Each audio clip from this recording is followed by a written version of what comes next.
everybody. Hope you all are doing well out there today. Happy Saturday. Just bear with me one moment here. Okay. Alright. So, thought I had this ready, but I don't. As usual. Just as a reminder, this channel is for educational purposes only. I would like to welcome you to this installment of a near-death experience that we're going to go over. We're going to go over Elizabeth's. And really, before we begin, I think it's important to say that this case... Oh, let me shut off the music. This case... I guess, like... It feels like there are some things in it that may be made up or may be embellished. She really covers the gauntlet, and you're all going to see it. I think her near-death experience is authentic. You can see the the emotion and everything, and that, an emotion doesn't necessarily mean someone's authentic, right? It's leads us to believe that it's more likely authentic, but there's good actors out there too. So really important with this case that you use heavy discernment. But if it is true, if everything is true, then it's a interesting case. And I'm just going to say flat out, I don't think that everything is accurate. Maybe she's trying to fit in with the new age crowd, or try and, I guess, get more attention on her case or something like that. You're going to see what I'm talking about as we go along. I mean, it just covers way too much ground. As you can see in the title above, she's struck by lightning while holding an umbrella. She has after-death communication with, I believe it was her grandfather. She has nightmare premonitions, and the premonitions are just completely over the top. Over the top in terms of what events they were. And then she has this phantom necklace situation going on. But we'll go over it, and, like she goes... I knew it wanted me to follow it, talking about the light. So I think it's really important to say that with a lot of these cases, a lot of NDEs, it's like this instinct to go to the light. It's comfortable. It's somewhat known, familiar. A lot of individuals will say that it's like where home is and all that stuff. And then you have others that say, it is God. The light is literally God, or literally Jesus, or, pick your deity. Your family members are all there. Your pets are there, everything like that. So there is this instinct for us to go towards it. And once you get there, it kind of takes control, right? So that's why we talk about this on the channel here, so that you avoid that. It's just something that you don't want to involve yourself with. So let's get into this experience. And I hope you're doing well. Hello to Tom S. out there. Boopster, Identify Me, Bit of Venom. And Kyla. Anyone else out there? Lawrence. I think I saw it. Oh, there's T. Yep. Okay. All right. So let's get rolling. And hello to everyone else, by the way. So... All right. Well, I think it's some amazing cosmic choreography that I'm here with all of you, introducing my cousin to speak on this amazing topic. So I also want to thank everybody for being here. You have heard some people refer to me as Gail. And so that's how Elizabeth and you met, and my high school friends. And then at some point in my adult life, I'm really sorry. I meant to say this in the intro and I didn't. Just, you didn't miss much, but the reason why I did decide to play this case is because if you look at those who get struck by lightning, and look, there's not many of them, right? But there's a sample out there to work with, and in those cases, a lot of them come back with crazy abilities. One that sticks out was mentioned earlier by someone who was watching, and I apologize for not remembering your name. I think it was Atman. Let's see. Yeah, Atman had mentioned Tony's case. If you haven't had a chance to see Tony's case, it's a must-see, and it even shows the sovereign moment, right? It shows where there's Tony just in his element, doing his thing, left alone, and then boom, all of a sudden there's a light and everything changes. So it shows very clearly that, yeah, you can control the situation, but don't allow yourself to be distracted. But the reason why I'm mentioning in Tony's case, he got struck by lightning. He came back and was a freaking concert pianist. I mean, and a lot of individuals will come back with wild abilities. And sometimes there's another one I covered, and they became a painter, and I think sold out art galleries and stuff like that. No name, just all of a sudden becomes a painter, and even talks about how they, the painting wasn't even done by them. Pretty sure that was a lightning strike case. But anyways, the point is these are really unique cases. And a lot of times I think it really has to do with, being electrocuted. Like there's something there that when someone comes back that they have a little more crazy array of abilities than your regular NDE that goes through a different type of trauma. So anyways, just thought it was really important to point that out. Let's roll. It was suggested I change my name to Victoria, so I did. So I answered to both names. I took Gail as my middle name. So when I was thinking about how to introduce Elizabeth, I just sent her a couple of things to check out with her, because my impression of Elizabeth before 1988 was definitely that she was not a woo-woo kind of person, and that she wouldn't have had much interest in near-death experiences unless she had one. And she confirmed that was true. So, and also Elizabeth is a great speaker with a great sense of humor. And I just had to laugh when I listened to Jeremy talk about himself, because I think just the forthrightness and the humor and the not taking oneself too seriously is also characteristic of Elizabeth. So and one thing that Elizabeth said about herself was, she not only now does she get it, but she's written a book about the experience, and she travels all over speaking to organizations, from as small as book groups to as large as Texas Medical Center.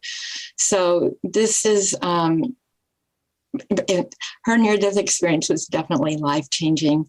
And I asked Elizabeth, what her motivation was to give so much of her time to this. And I think she, like I, like maybe everyone here, want people to understand that consciousness continues. It really changes one's experience in life, I think, when we understand that this current reality isn't all there is. So just a couple of fun facts. Elizabeth said that she almost didn't enter this contest. So as you may remember, she won a significant amount of money for an essay she wrote for a competition by Robert Bigelow to ask people about evidence for life after death. And she knew that a lot of PhDs and MDs would be entering the competition, and she doesn't have either one. So she wasn't going to enter. And then a friend of hers who really understood the value of what Elizabeth experienced and how she can talk about it was encouraged her to enter. So anybody that's ever gotten an application in at the last minute, that was what Elizabeth did. I think she submitted the application 15 minutes before the deadline, right, Elizabeth? And then she won. And one thing that just makes me smile a little bit is that Dean Radden, who some of you know is the chief scientist at IONS, he wrote a review of her book, a very good review that Dottie included in her flyer. And he also submitted an essay, but Elizabeth's essay was seen as, I don't know if better is the right word, but she got more money than he did. So she's a pretty authentic speaker. So I want you to hear from her. What she told me was that she really likes questions. So Elizabeth, maybe you can say if you want people to give you a chance to do your presentation, and then the second half of it can be questions, however you want to do that. So thank you so much for being here and for using this experience, which I know hasn't always been fun for you, to really help us all expand our minds and perspectives. It's great to see you again. Thank you, Gail. And I'm sorry I have to call you Gail because Okay. I appreciate the opportunity to be here and to talk about what happened to me. It's not, having a near-death experience is not, it's not unusual. It happens every day to people all over the world. When it happened to me, it was 1988, and I didn't know that this was something fairly common, and I had no way of finding out because there was no internet, and I was very busy at the time. There's no way I could have dropped everything and gone to a library to research this. So what happened to me was, growing up, I was raised by my mom, who was a stay-at-home mom, and my dad, who was a dentist. And I had a very traditional, good childhood. There was one very bad thing that happened to me, but I think there was a reason for it now. Well, now I know there was a reason for it. For 6 years, I was molested by a babysitter from the time I was 6 until I was 12. And at the time, what I did to survive was I would dissociate when it would happen, and I would leave my body. And I would go walking on the beach whenever this would happen. I never told my parents what was happening. I never told anyone because I was under threat by the abuser that if I said anything, it would happen to my 2 younger sisters as well. So I didn't say anything. And it finally stopped when he went off to college when I was 12. And so for years, I thought, well, that was a really horrible thing that happened to me. And I was just going to live with it and never say anything about it. So you have the trauma component from a very young age, unfortunately, and 6 years, right? I mean, that's horrible. Wow.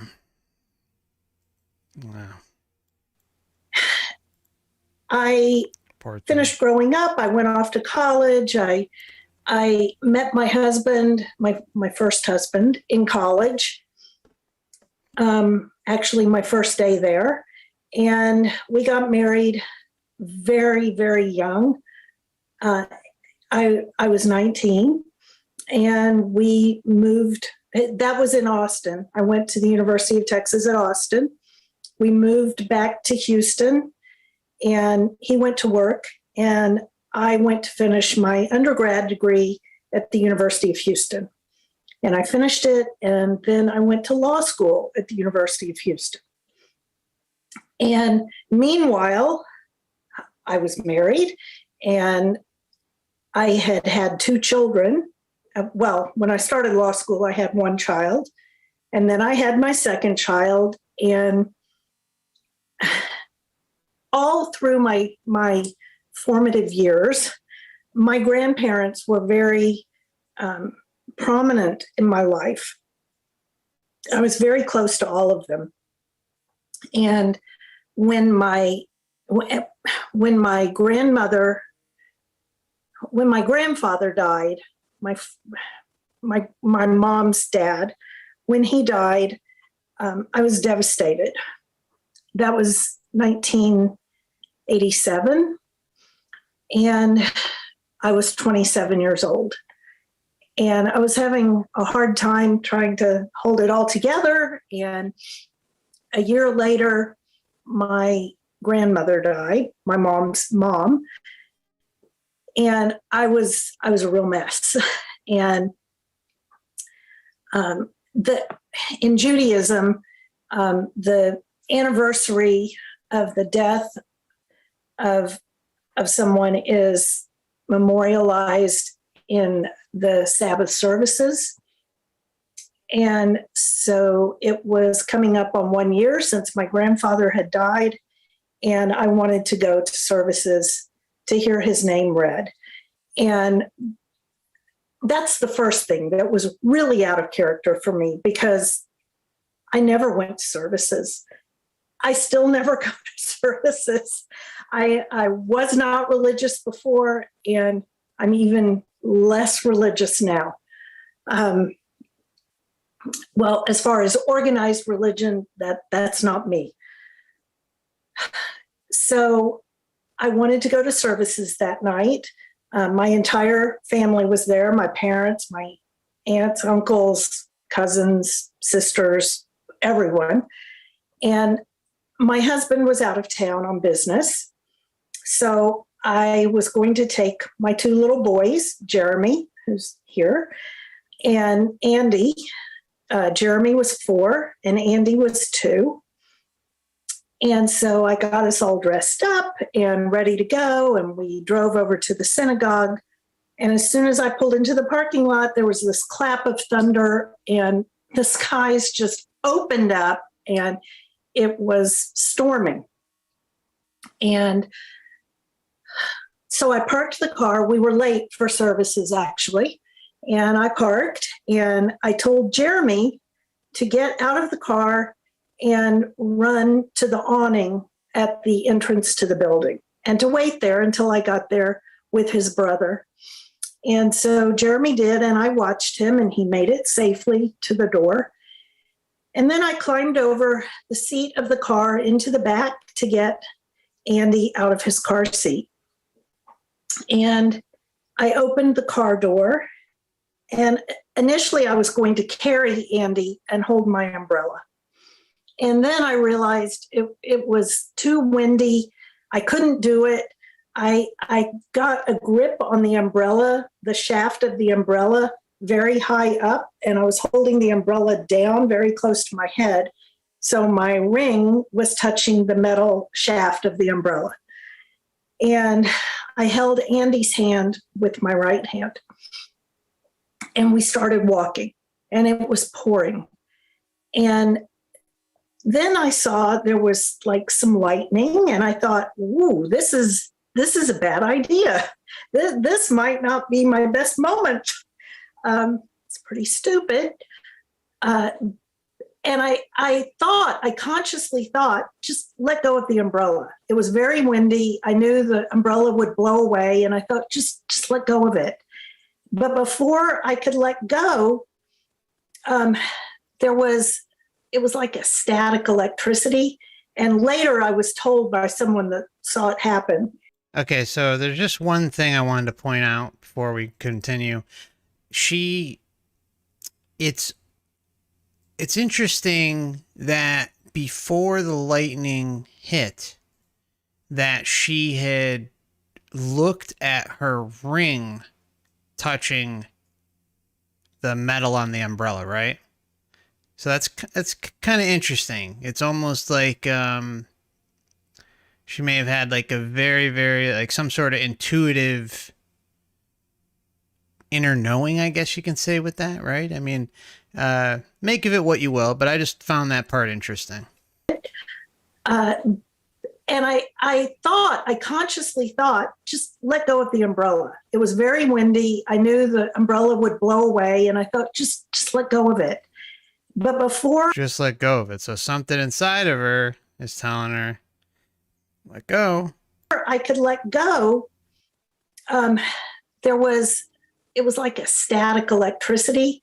And later I was told by someone that saw it happen, he said that there was a bolt of lightning and a tiny little tine came off and touched the tip of the umbrella. And that did not knock me out, but it did paralyze my hand to where I couldn't move my hand. I couldn't let go of the umbrella.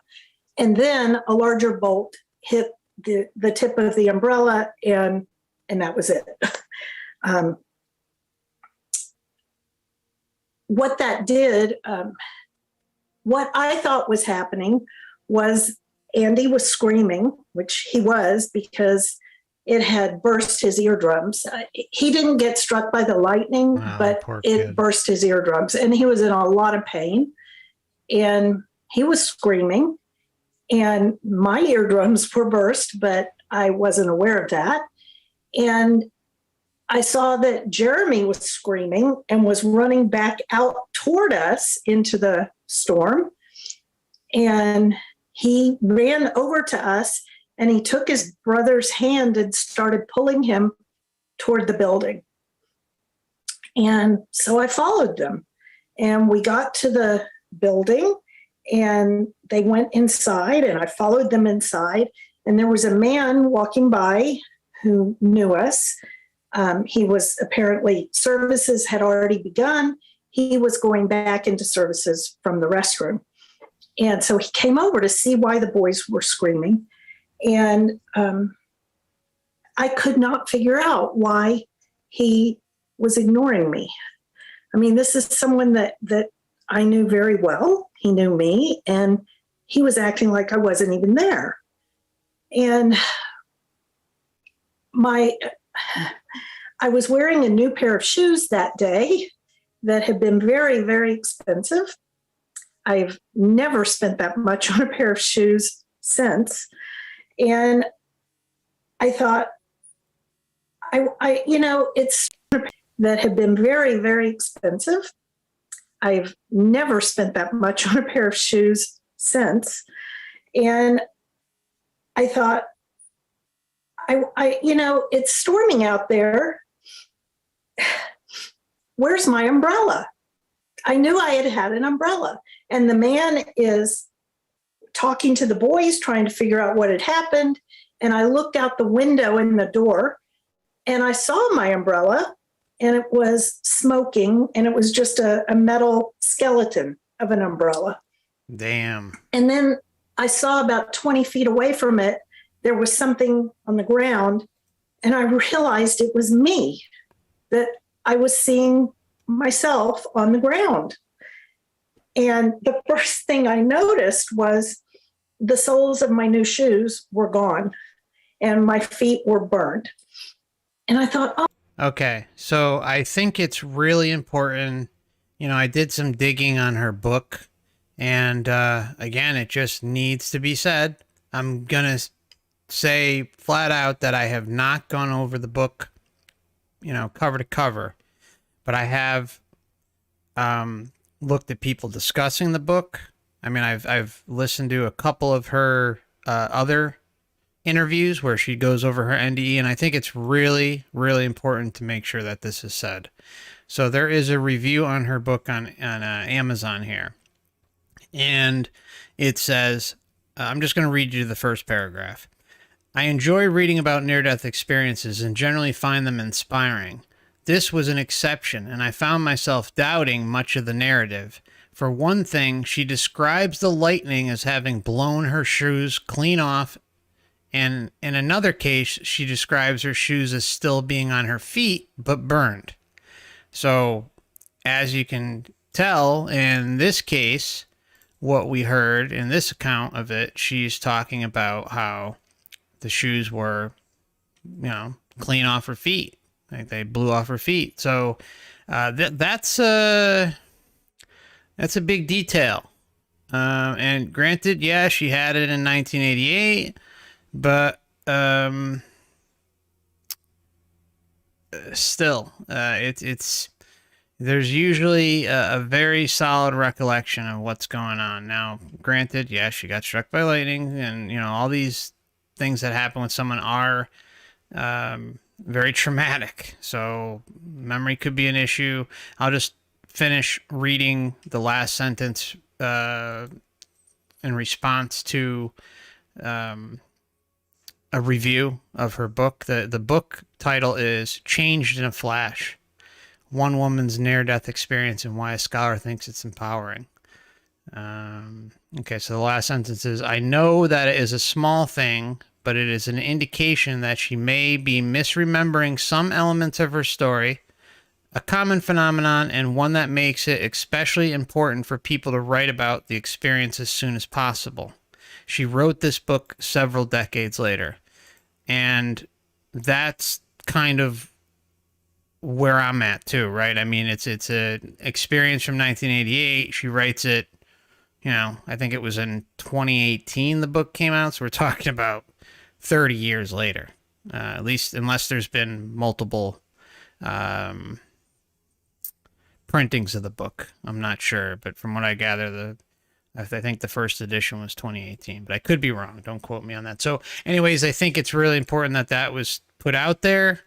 I did not verify everything said, but I don't think this reviewer is lying about something like that. I just don't. So here we go. We'll just kind of re-hear what she was saying and continue. And then this is why discernment is so important in this case. And you're going to see just how loaded to the brim it is with just almost anything you can imagine happening to somebody happens to her. my umbrella, and it was smoking, and it was just a metal skeleton of an umbrella. And then I saw about 20 feet away from it, there was something on the ground, and I realized it was me, that I was seeing myself on the ground. And the first thing I noticed was the soles of my new shoes were gone and my feet were burned. And I thought, oh my God, no, not the shoes. And I looked down at my feet there in the lobby where I was standing, and my shoes were fine. They were in perfect condition. The only thing was I was hovering maybe 3 or 4 inches above the floor. And that's very disorienting.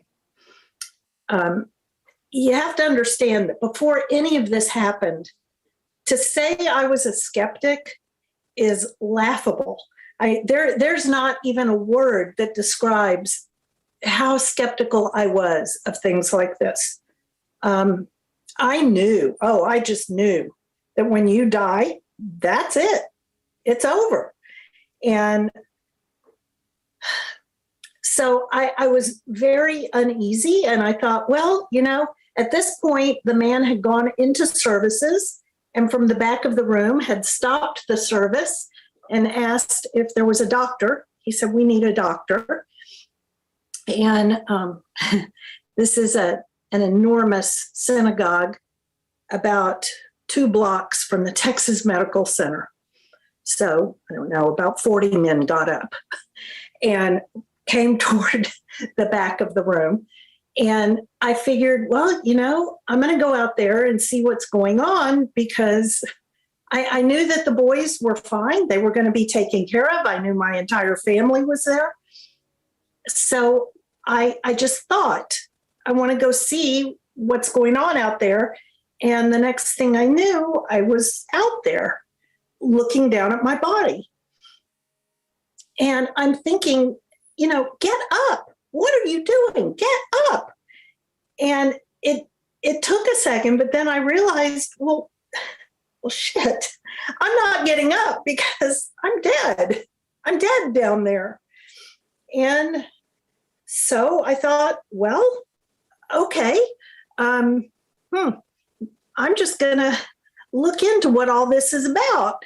And a light had appeared to my right and above me. And it wasn't like a spotlight. It wasn't a ball of light. It was more diffuse. It was like the light around the sun. And it wanted me to follow it. Boom. There you go.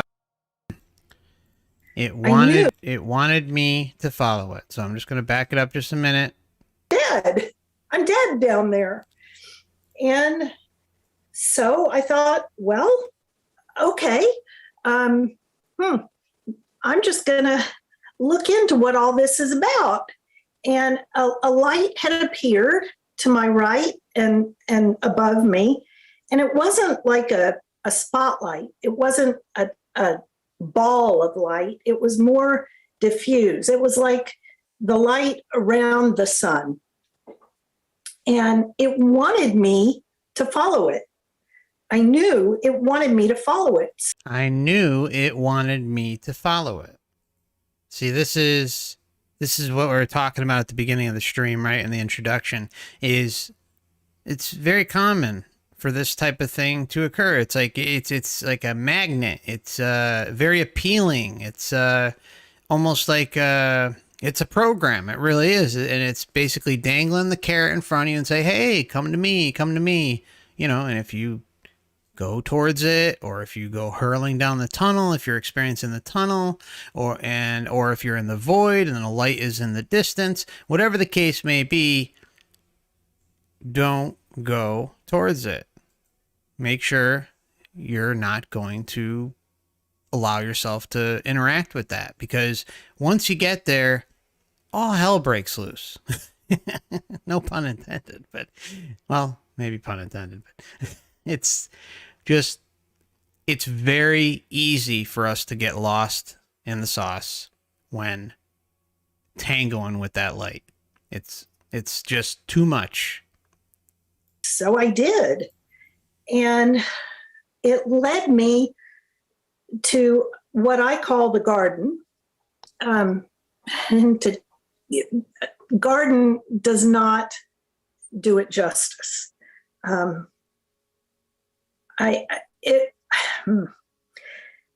It was a place full of unimaginable, unconditional love. I'm a mom. Now, see, like, I think Candidly put a good comment out there. Says she may have misremembered her feet, but she has so much emotion you can tell she believes this. Yes, you can see it clearly here when she's talking about the love and all that stuff, right? But as we move along, I mean, look, there was an inconsistency that someone pointed out on the Amazon review of the book. Who knows, right? But I do believe she absolutely had an NDE. But again, as we progress and you see how much is brought out, you can't help but have your discernment meter, flying off the handle. That's all I'm saying. Very shocking experience, for sure. It was a place full of unimaginable, unconditional love. I'm a mom. I have children. I have grandchildren. I know what unconditional love is. That doesn't even come close to what I experienced in that garden. There you go. Right. Again, we have another example, and this is just one of thousands, right? Probably who knows how many, but it's a huge data point out there that when someone goes and experiences the light, that it is the love that is any you pick the most loving moment on earth. I know we say this constantly, but you know, there's new individuals that come across the channel every day. And so I think it's important that everyone understands that the data is always showing individuals saying that, oh, well, you know, I have grandchildren, I have children, I'm married, or this. I mean, you pick the pinnacle loving moment or moments in your life, the top tier, and they cannot be compared to what is experienced with the light. So that should be a massive red flag in and of itself. Wouldn't that be a very easy manipulation tool? But yet there's this blind trust that continues to be exerted towards this light. There's this blind trust that it's God. There's this blind trust that it's Jesus. There's this blind trust that, you know, your loved ones are there, or the council, or your teacher, or your ascended masters. You pick it, on and on, the pets, all this stuff. But the point is you cannot compare. You can, so it's easy to see how a manipulation can occur just with that alone. Never mind. I mean, add the whole memory wipe thing that comes with when we incarnate here, lifetime after lifetime. I mean, come on, there's red flags everywhere. Everywhere. I know what unconditional love is. That doesn't even come close to what I experienced in that garden. All the love was directed toward me, and it wasn't coming at me externally. I was steeped in it. I was immersed in this feeling. The love was in everything I saw, everything I heard, everything I smelled. And there were flowers that were just enormous, flowers that were just exploding with color. And the colors were not colors that exist here. It must have been a different spectrum because those colors aren't here. And a voice told me to sit on a bench. There was a bench there, and the bench was gorgeous. It looked like hand-carved. It was some kind of wood. A voice told me to sit on the bench. You go sit on the bench. I'm going to tell you what to do. To sit on a bench. There was a bench there, and the bench was gorgeous. It looked like hand-carved. It was some kind of wood. It was carved into swirls. It was just beautiful and polished and gorgeous. So I sat down, and the voice that had told me to sit sat down next to me. The voice was that of my grandfather, who had died a year earlier. This is very interesting. Wait to hear what she says. The voice is her grandfather. And I know it was his voice. I mean, he had a very distinctive voice. He had a French accent, and that's the voice. I later came to understand that that was not my grandfather. It was God using my grandfather's voice to put me at ease so that I wouldn't be scared. I mean, how much more proof do you need to add on top of proof mountain, evidence mountain, that this is just, it's always deception? She is hearing her grandfather's voice. She knows it's her grandfather's voice, but then but it's not her grandfather's voice. It's God.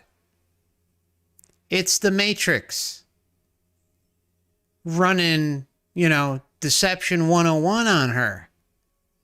I mean, talk about a revealing moment, right? I mean, massive, massive revelation here.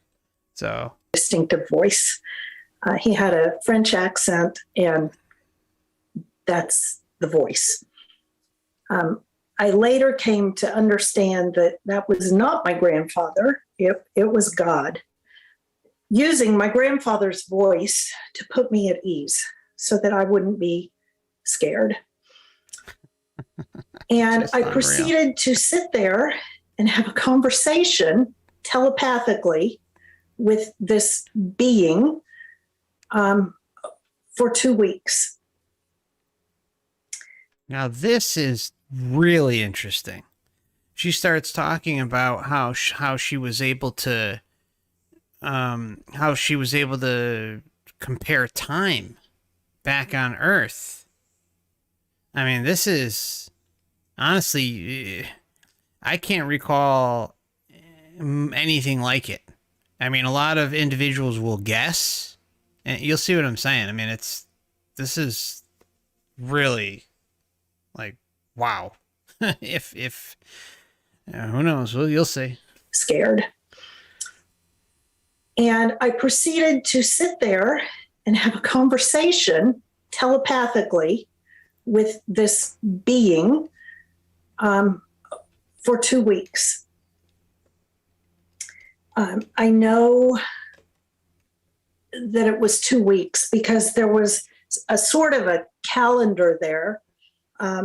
It wasn't like a paper calendar, but there were 3 orbs in the sky, I guess that's what you would call it. And they were moving. And I knew how time was passing by the movement of those orbs. And I knew it was 2 weeks. And that's really strange because one of the things I learned there was that time is not linear. Time is absolutely not linear. It is simultaneous. The past, the present, the future is all now. Things that happened in the past will happen again in the future and are happening now. I understood it. I understood the... Now, see, I think she's spot on with all that. I really do. The problem is how we are basically cut off from that connection, right? So, but overall, I think she's correct for sure. The future is all now. Things that happened in the past will happen again in the future and are happening now. I understood it. I understood the physics. I understood everything while I was there. Once I was back here, it's like I'm swimming in some kind of soupy muck, and I can't grasp the science of it like I could when I was there. Being there, it was just crystal clear.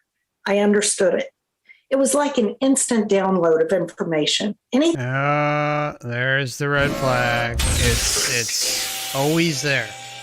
Remember, how many cases have we gone over? How many cases have you gone over in your own personal research where you hear them say, oh, I knew the answer to every question and this and that.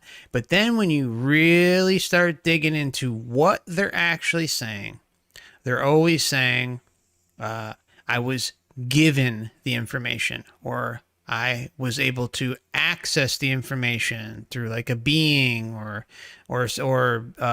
something to indicate that the information was transferred to them.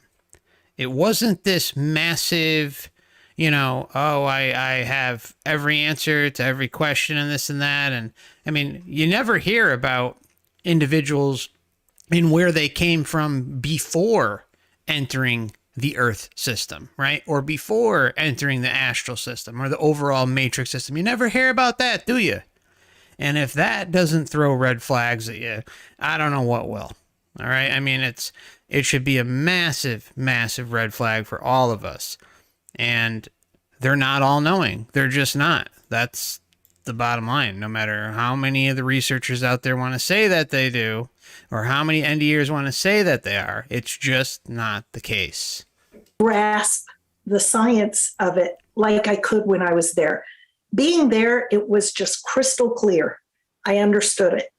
It was like an instant download of information. Anything I wanted to know, I knew. And being back here, it's like trying to swim through mud. Nothing is clear. And so I do not believe that those 2 weeks there were linear, but I've come to believe that I have to remember it in linear terms in order to decipher what I was taught, to decipher the information I was given. In reality, here on Earth, it was probably 2 minutes that I was gone. There is no physical way to get the information I got in 2 minutes. It can't happen. So I had this 2-week conversation. I was told from the beginning that I could choose to stay there if I wanted to, or I could choose to go back. But you came back. If I wanted to, and that I would be given any information I needed to help me make that decision. And she would be given any information she needed to make that decision. You mean any deception needed to make that decision possible, right? That's the translation that we see in these cases. I mean, that's the biggest problem with going and messing with the light. It is extremely just makes us completely incapable of making rational decisions lucidly. It's overpowering, like a drug. I often compare it to like a drug dealer, right? It's like, oh, here's your free sample, and and then you're hooked for life or until you get off it, right? I mean, it's so clear how this thing works, and it the same type of things that can happen here are happening at the light, except on a scale that we can't even possibly put into words. So I asked a lot of questions, a lot of personal questions about my family. I was told that if I did go back, my marriage would end in divorce because the person that went back to my body would not be anywhere near the same person I was when I left. All right, so she's getting predictions. And again, check. I mean, how many NDEers do you kind of run across in your own research or on this channel? And if they were with someone like a wife or a husband or a girlfriend or a boyfriend, they're almost always going to break up or divorce. And yet she's getting this information in advance. Hey, well, if you go back, this is going to happen. But that happens so often, and that's something regularly discussed out there. I mean, it's very, very common. I mean, I don't know what the percentage is, but it's high, really high. I was told that if I did go back, my marriage would end in divorce because the person that went back to my body would not be anywhere near the same person I was when I left. And in fact, that was true. I came back completely different, yet my husband was still the same person and no longer knew me, basically. So I was told that I'd be facing a divorce. And actually, I kind of laughed at that. And I said, no, see, this is how I know this isn't really happening, because I know there's no way we're going to get divorced. We're happy. We've got this growing family. And so all of this really is just bullshit, really. And I was like arguing with this being who was giving me all this information. Giving her. I've always been stubborn, but that was excessive.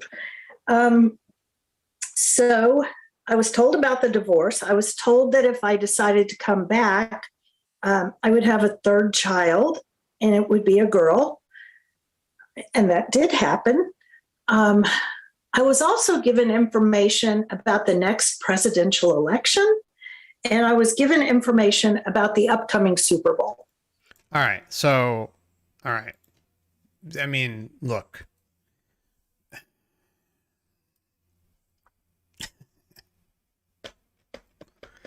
All right. So she's being hooked in with the birth of a new child.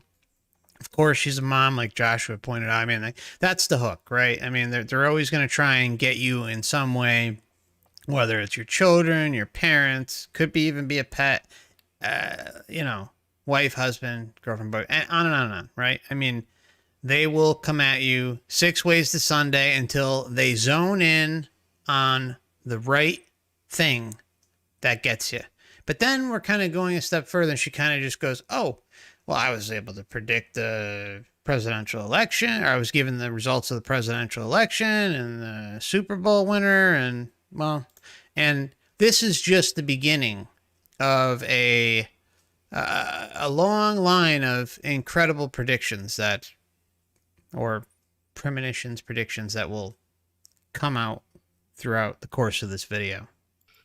And I couldn't understand that, because at the time I didn't really care about politics, and I certainly didn't care about the Super Bowl. I don't think I had ever watched a Super Bowl, and I think that's still true today. I just don't care about that. So I didn't understand why I'm being told who's going to be playing in the Super Bowl, and why am I being told that George H.W. Bush is going to be the president. I didn't understand. And I was told that the reason I was given that information was because when I came back, if I chose to come back, my focus was going to be on the burns that were on my body, that I would be in pain, that I would have to deal with a lot of physical things. And when Bush got elected, it would be a reminder to me. And all of this information would come rushing back. And then when the Super Bowl happened a few weeks after that, again, more of the information would come back to me. It would just be a reminder. I thought, oh, okay, whatever. Okay, so I mean, I think when you hear it in that perspective, you can say, hey, well, there's a lot of NDEers out there who have gaps in their memory, or they even forget very, very large chunks of their experience, but they know something profound happened, and there's like little bits and pieces that they'll talk about, but they'll be like, hey, this is all I got. And then something later down the road will trigger a huge mass revelation about what they had experienced before during their NDE. And it's something that occurs down on Earth. And it could be something silly like the presidential election or the Super Bowl, or a dream, or passing through a certain town and there's a billboard present, and it jogs their memory. I mean, so these are things that do happen, but again, we'll continue, and discernment is necessary. So given that I was told that my daughter had already selected me as her mother, not only had I never thought about reincarnation, if I had thought about it, I would have said, that's a joke. That can't happen. You got to remember, I was young. I was very young. I had very limited life experience at that point, and I just didn't believe it. So I thought, well, if someone has picked me out to be her mother, then I probably should go on back and see if all this is true, because I don't believe it. All right, now, it's like, so here she's having this profound experience. Remember, she's already out of the body. She's having this NDE, being given this information, and this is, of course, the hook to try and get her back. But somehow reincarnation is intertwined with this, but most individuals who go through this immediately have like a mass transformation. And of course, it's mostly talked about when they come back. But this is like in the moment, during the NDE. And I don't think age really has much to do with it, because everything kind of opens up when you leave your body. So I wonder, I just think it's a hook for her. I don't necessarily know about the whole reincarnation part, but it's her experience. And interesting. It just seems like a very easy way for the Matrix to kind of weasel its way in, and just kind of rolling out all the stops until they run across one that she'll bite for.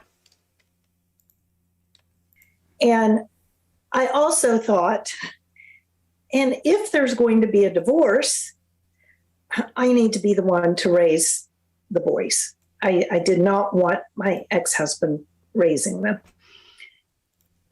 So now, see, that's a big one right there. That one right there, not wanting the ex-husband to raise the current children that are already down there. Now, that is a definite hook that the Matrix will put out there, because she has experiences with this man. She knows this man. She in her mind thinks that he's, perhaps not fit to be the best father for her children. And so that right there, we've kind of zoned into what, in my opinion, is the real hook that happened. Take away, I hate to say it. Well, no, I'm not going to say it. Let's just move on. I decided to go back, and my companion there told me that he would have to hug me very tight, like bone crushingly tight, to get me back into my body, because when I had left my body, my soul had expanded, and he had to squeeze it back into the body. And sure enough, it hurt. And he had told me it would be painful when I woke up, that I had burns all over me, and it was painful. So he squeezed me back in, and I opened my eyes. And when I opened my eyes, people were just starting to come out to try to help me. And again, I was very disoriented. I knew I had been somewhere for 2 weeks, yet I'm also seeing that this couldn't have been more than 2 minutes.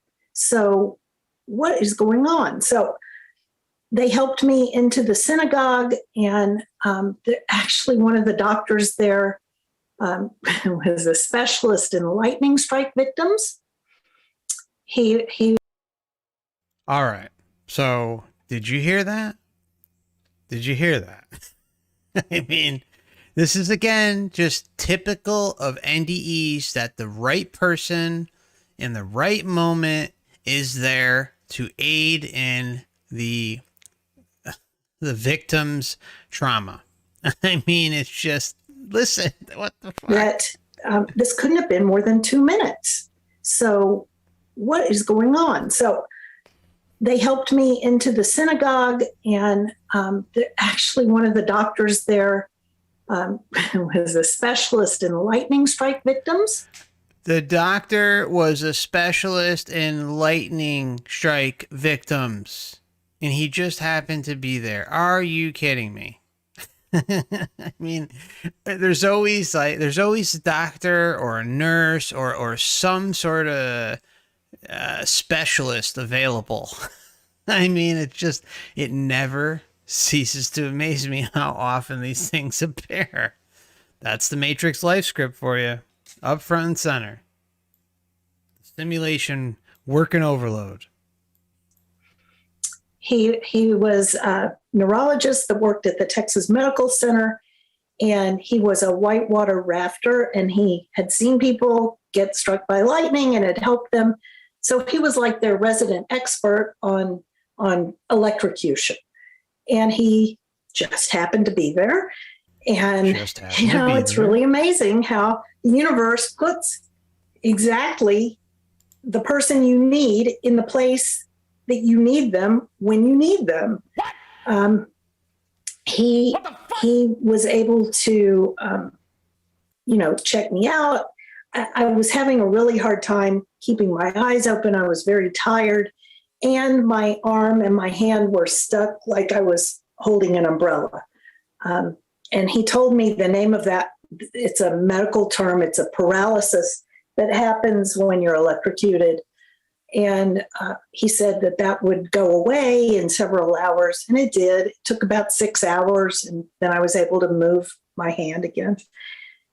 And so that's the end of that. I got treatment for the burns. And that was it. I went home, and somehow I was supposed to fit back in to my previous life, which was impossible. It was impossible.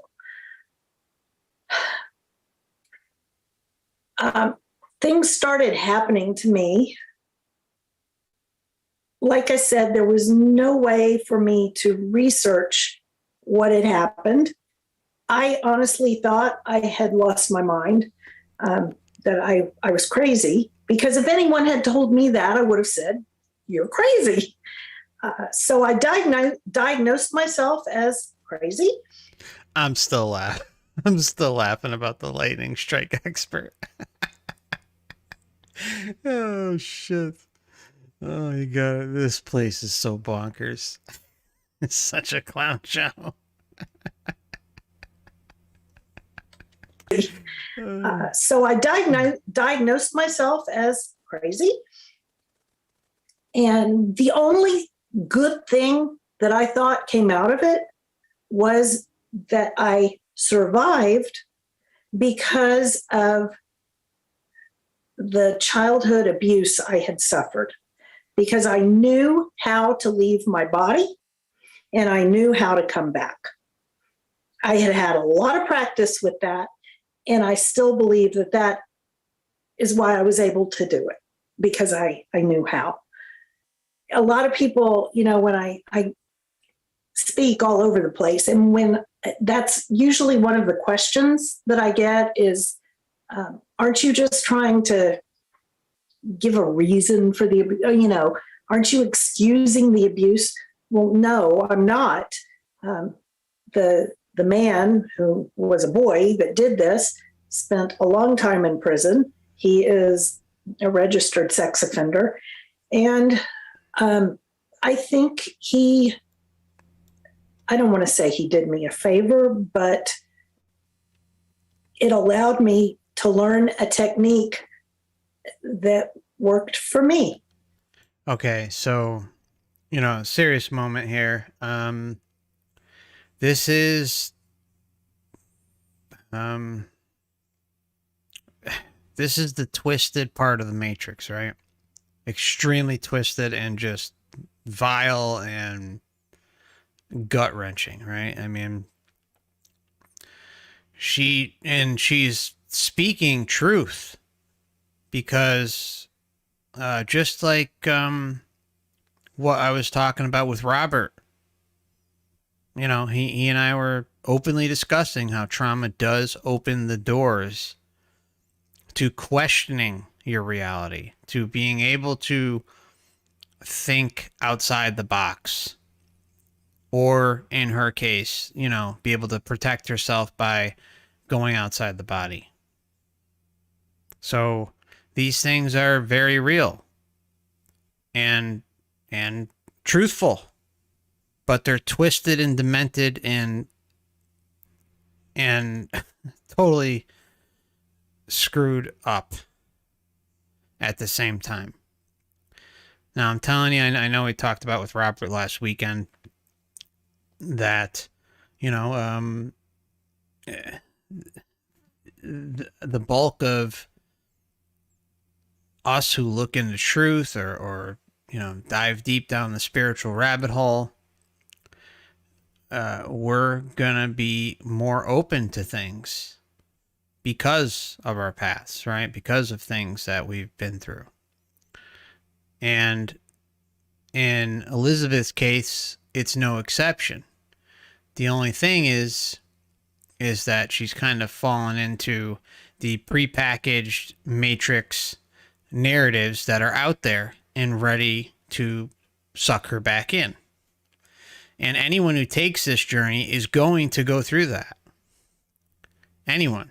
I don't care who you are.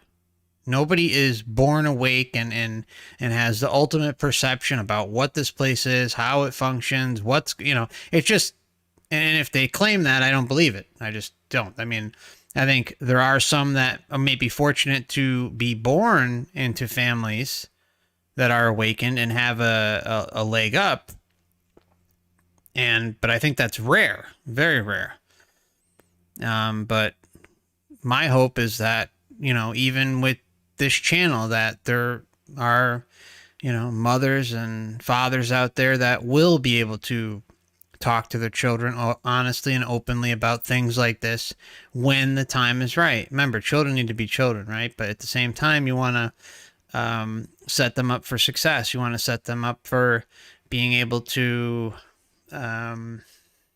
apply discernment, keeping an open mind on everything, realize what cognitive dissonance is, and again, just being open to anything and everything. But it's so rare that someone would happen to be born into something like that.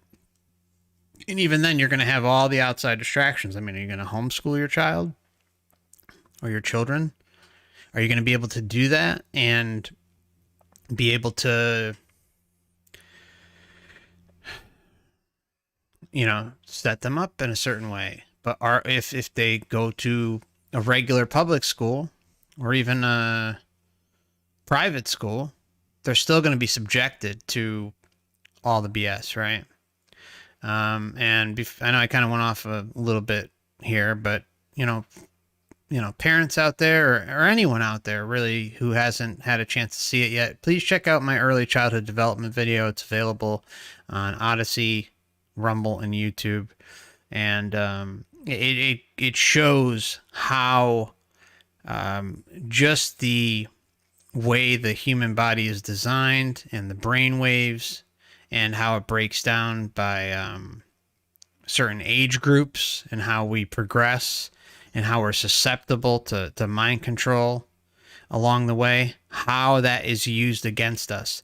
And it occurs generation after generation until someone steps in and stops it.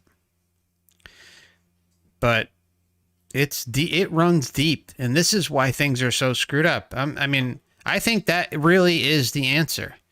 I can't think there is, in my opinion, no other answer out there.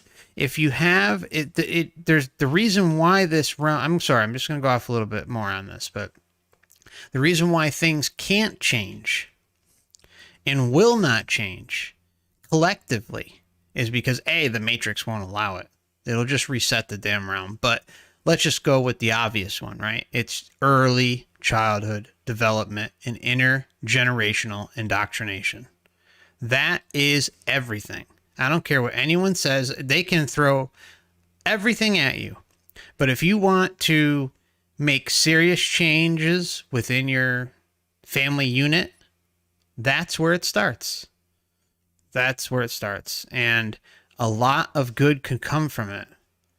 But as far as like someone being born awake, good luck. I mean, it's a rough world out there, and the system knows us. It knows the realm. It knows how easily manipulated we are, and it uses it to its advantage against us. So, anyways, I'll throw up the early childhood development video for anyone who hasn't seen it yet, and eventually I'm gonna get to doing a little bit more on that. The other thing I want to really stress to parents who may be listening out there is mindfulness. Mindfulness practice with your children. I think it's one of the best things you can do. I think it can create a more centered individual. It can make them not as reactionary to certain things and help them process things easier. And then, of course, there's technology and all that stuff, right? I mean, obviously, not giving them a smartphone, or if you're going to give them a phone, you give them a flip phone with, they're able to text you a short few notes and call you, or even not, even just be able to call you. It's a lot of small little things involved with. I mean, this, our backs are up against the wall. They really are. And my heart goes out to anyone who has a family and children that they have to bring up in this world in this time. But thankfully, we have access to a lot of information, and a lot of good can be done. A lot of good. I mean, just think about it. If we didn't have access to all this information, we'd still be in the dark, and they could still be running their mind control operations on our families. So anyway, it's just something to think about.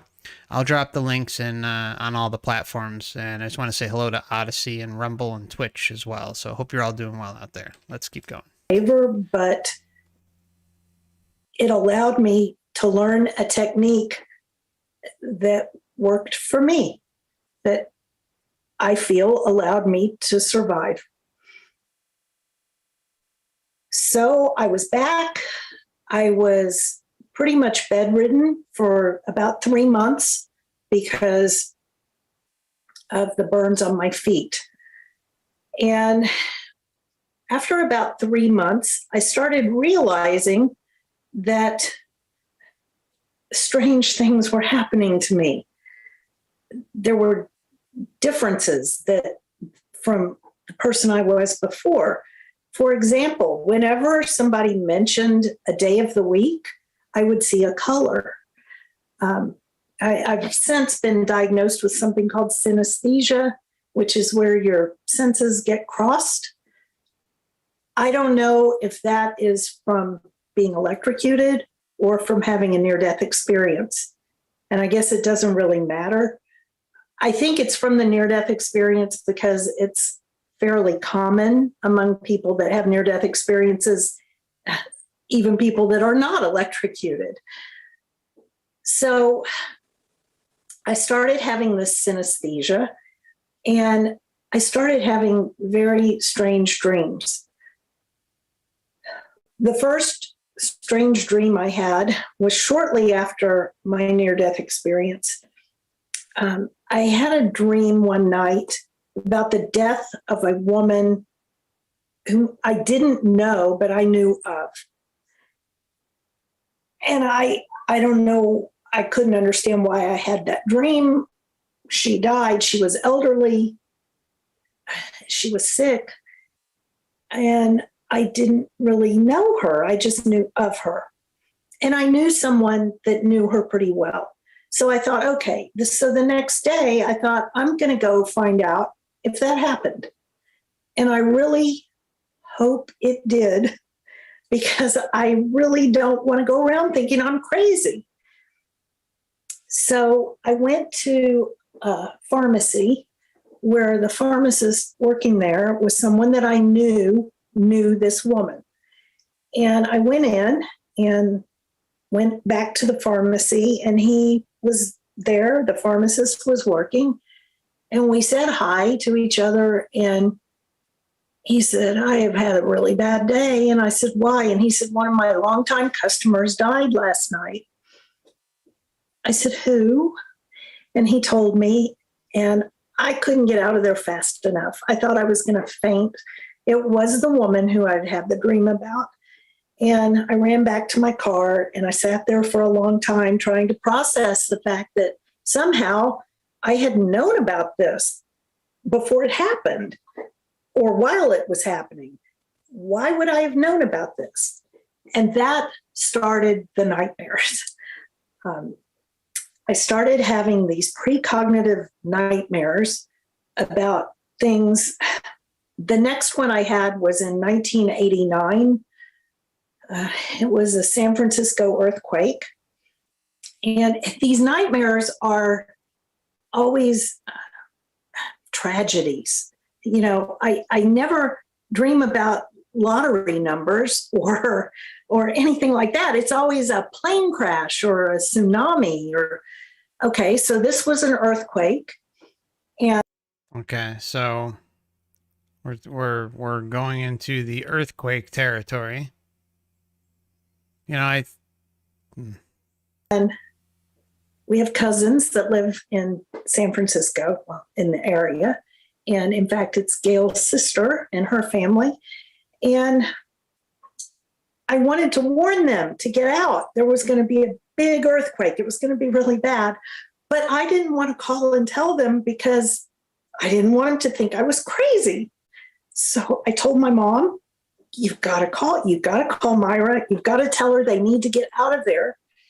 And Mom believed me. In fact, I was only giving this information to my husband and my mother. Those are the only two people I spoke to at all about any of this. And so Mom called Myra and couldn't reach her. This was before cell phones. There was no way to reach her. And then, so I had the nightmare the night of October 15th, and the earthquake happened on October 17th, 1989. And what I had seen in my nightmare was the Oakland Bay Bridge had broken. And it's a double-decker bridge, and the top deck had broken and was resting on the lower deck, and there were cars that had fallen.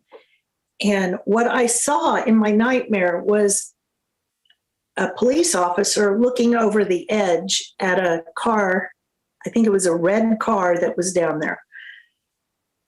And okay, so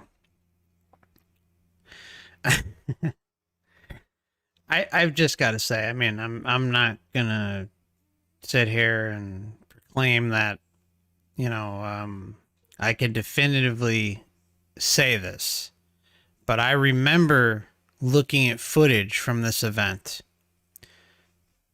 like on TV. All right, some of you may be familiar with it, right? And there is a bridge that, I don't know, broke in half, or it was totally screwed up because of the earthquake or whatever. And a red car was there. All right.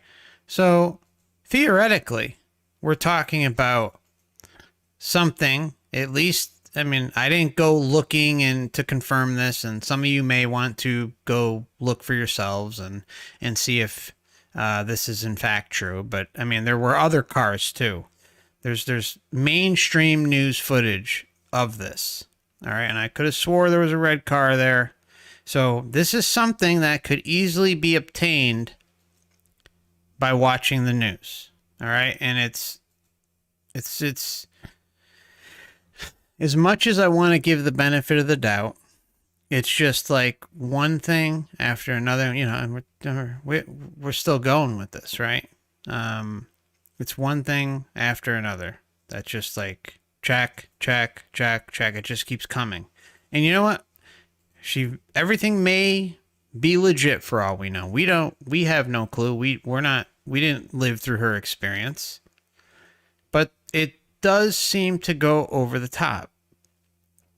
And in my opinion, okay, so candidly saw it too. All right, that's good. So, I mean, I wish I went and looked at the footage, but it's nice to see that someone else ran across it as well. I mean, this is like a memory in my head, I think from childhood or something, or I don't know. I mean, a while ago. This was years ago. So this is easy to go in and look something up and then come online and say it, 25, 30 years later. You know what I mean? After her NDE, I don't remember exactly the year, but anyways, just keep that in mind, right? I mean, it just starts to become to be way too much. All right? I'm not doubting she had an NDE. I'm not even doubting some of the other things that were mentioned in this, but you just have to be careful. This is one of those cases that, I'm going to keep saying, you just, discernment meter has to be, at a fever pitch. That was the picture that showed up in the Houston newspaper. That's how I found out about it. And then I was really freaked out. And these nightmares continued to happen. And I thought, I've got to find a way to document the nightmares just for my own sanity. I want to be able to document these things before they happen so that I know I'm not crazy. So finally, in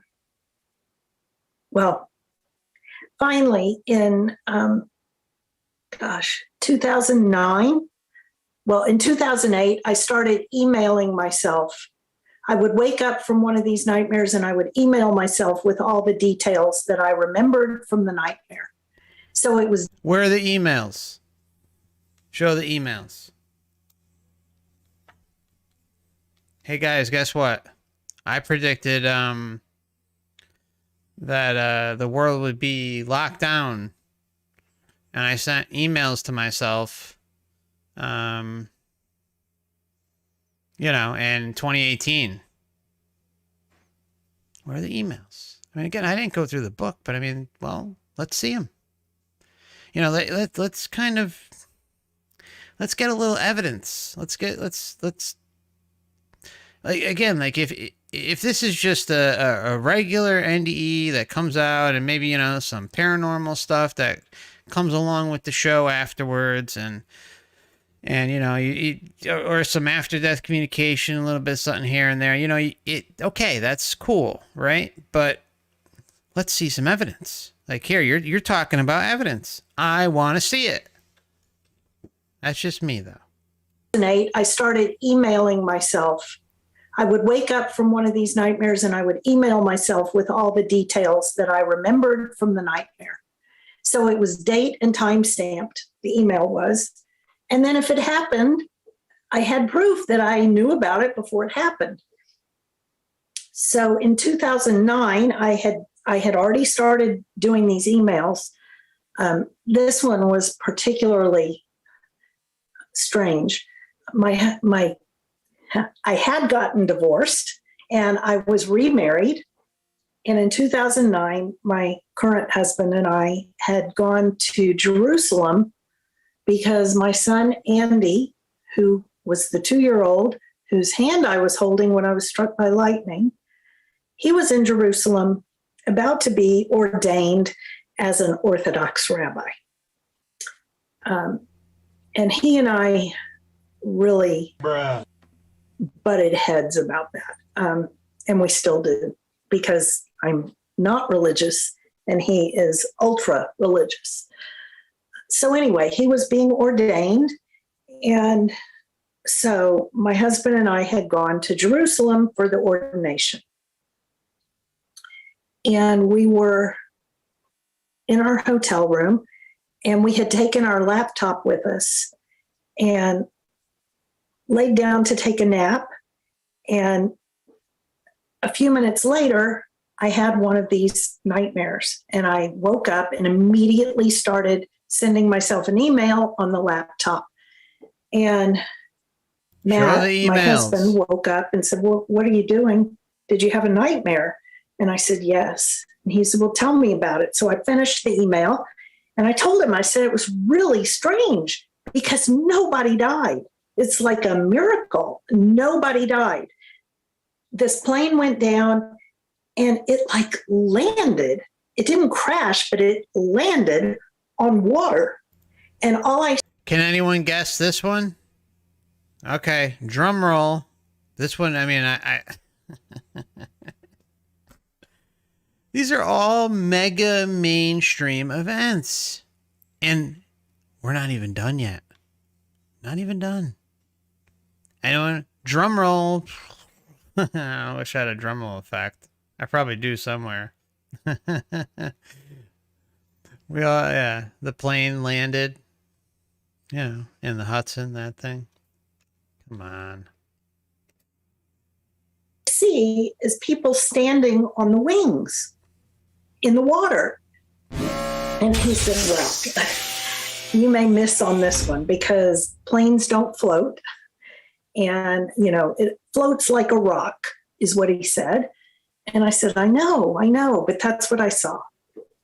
Next morning, we were having breakfast in our hotel, in the restaurant, and he started almost choking on his food. He was facing a TV. And he said, look. And I turned around, and there it was. I mean, it was the landing on the Hudson, you know, Captain Sully. And everybody was standing on these wings in the water. I mean, come on. Sully Sullenberg. Remember that whole debacle? You know, Captain Sully. And everybody was standing on these wings in the water where the plane had landed. And so things like that just continued to happen. There was a TWA flight. It was flight number 800. Now she's talking about TW8 Flight 800. Have any of you looked into that one? I'm not even going to go down that road, but that's one of those early things you may run across. And there's a lot of weird stuff going on with that one. I mean, come on. I mean, I'm surprised it wasn't that fateful day in September that's coming up now. I mean, it's, you know, come on. I knew the flight number. It's all in my email. I knew how many people there were. Show us the emails. Show us the emails. Oh, maybe they got what?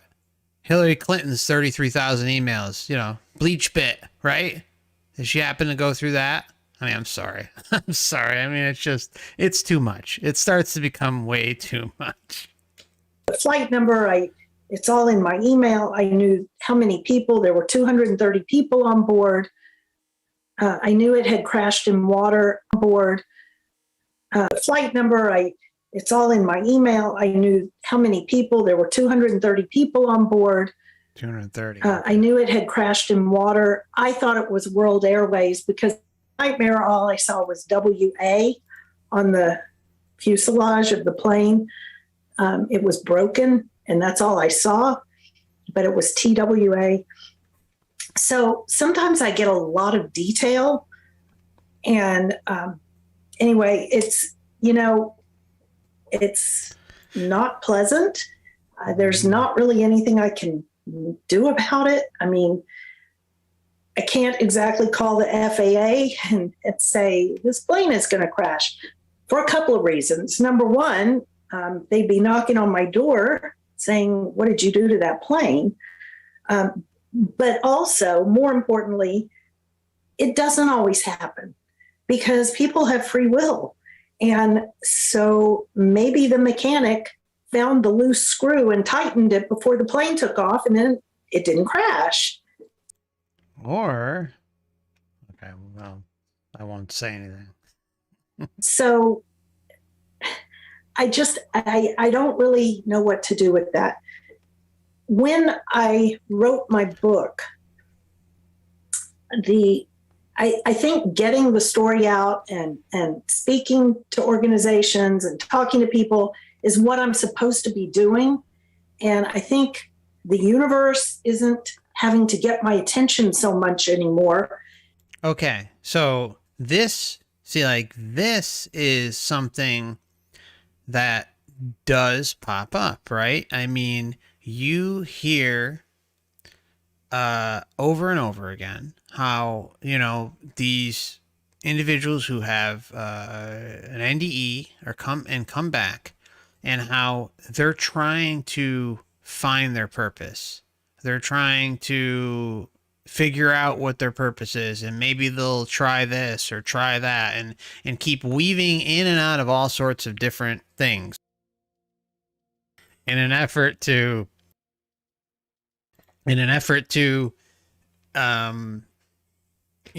figure out what's going on. And sorry. Anyways, they'll try and weave in and out of different things, and in an effort to try and find themselves and figure out what their purpose is. And, well, they usually come up short. And in the end, they're almost always saying, I don't know. I don't know. I hope with what I'm doing is correct. I hope I'm doing what I'm supposed to. But they don't know.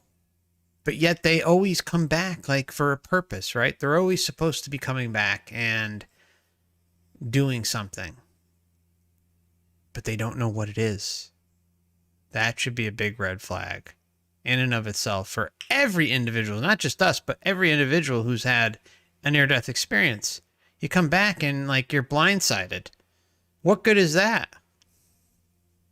And I don't have these nightmares nearly as frequently as I used to. I do still have them sometimes, but not like I used to. Thank God.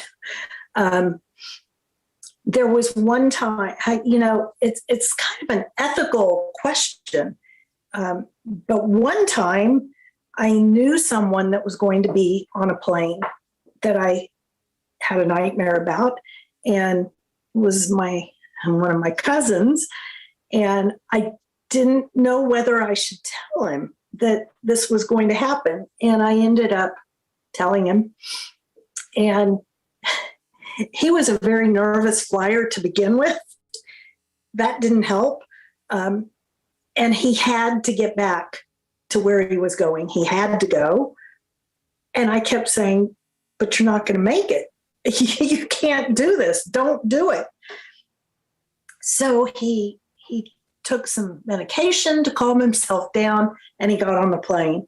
And sure enough, the plane hit a flock of birds, and they lost an engine, and it cracked the windshield of the plane, and they circled back and landed safely. Okay. Now, this is another one. Okay. I'm sure some of you may have run across. I don't remember necessarily the windshield, but there was a plane not that long ago. I would say, if I had to guess, maybe 5, 7, 8 years ago, somewhere around there. There was a plane flying in the U.S. and it got supposedly hit by birds. And if you look at the front of the plane, it looks, like something serious hit it, right? But it makes me wonder if what she is talking about here is that same thing. Again, a mainstream event. So if any of you happen to remember what I'm talking about they showed the front of the plane. There was a huge dent in it, but I don't recall the glass, the front of the glass of the plane being broken. Perhaps it did occur, but if any of you happen to recall this from maybe 5, 6, 7, 8 years ago, drop a comment in the comment section and let us know. So it was like, I really didn't know if I had done the right thing. He thinks I did the right thing. And for a long time after that, he wouldn't get on a plane without calling me first. So anyway, those happen. The synesthesia happens. I also now see auras around people, plants, animals, any living thing. Auras, check. All right, so what I'm going to do is just pause it at the auras because, again, checking every box possible. And so we're going to take a brief break, about 5-6 minutes, and we'll be back shortly. So remember, this channel is for educational purposes only, and I'll see you back here shortly. Thanks so much.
Okay.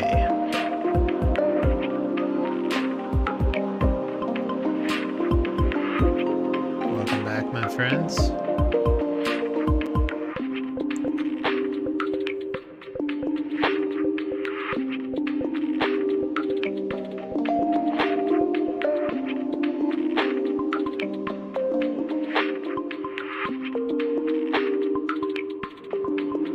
Okay, so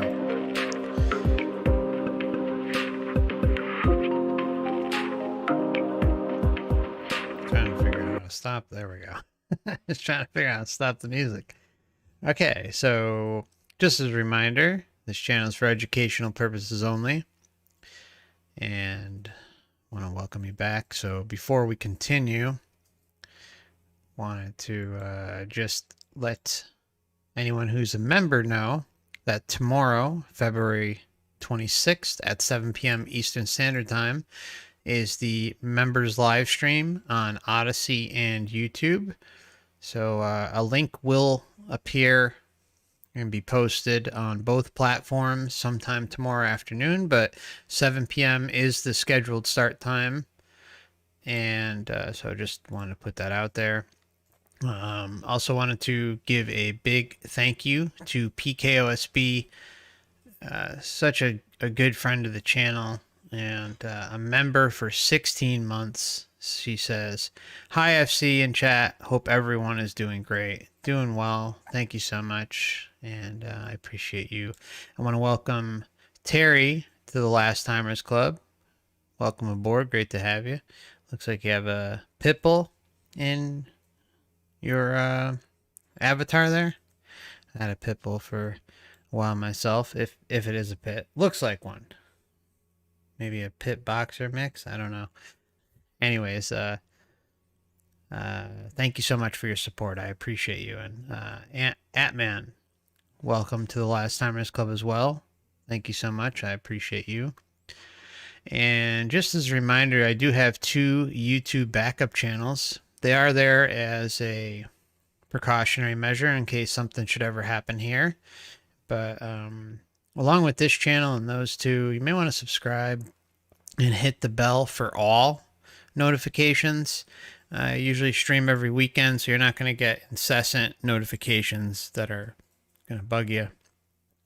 But it's a good way for us to stay in touch, and sometimes a topic may interest you that I cover, and sometimes it won't, but you're not going to get crazy amounts of notifications in your feed. So if you're interested in kind of keeping up to date with the channel, please consider hitting the bell for all.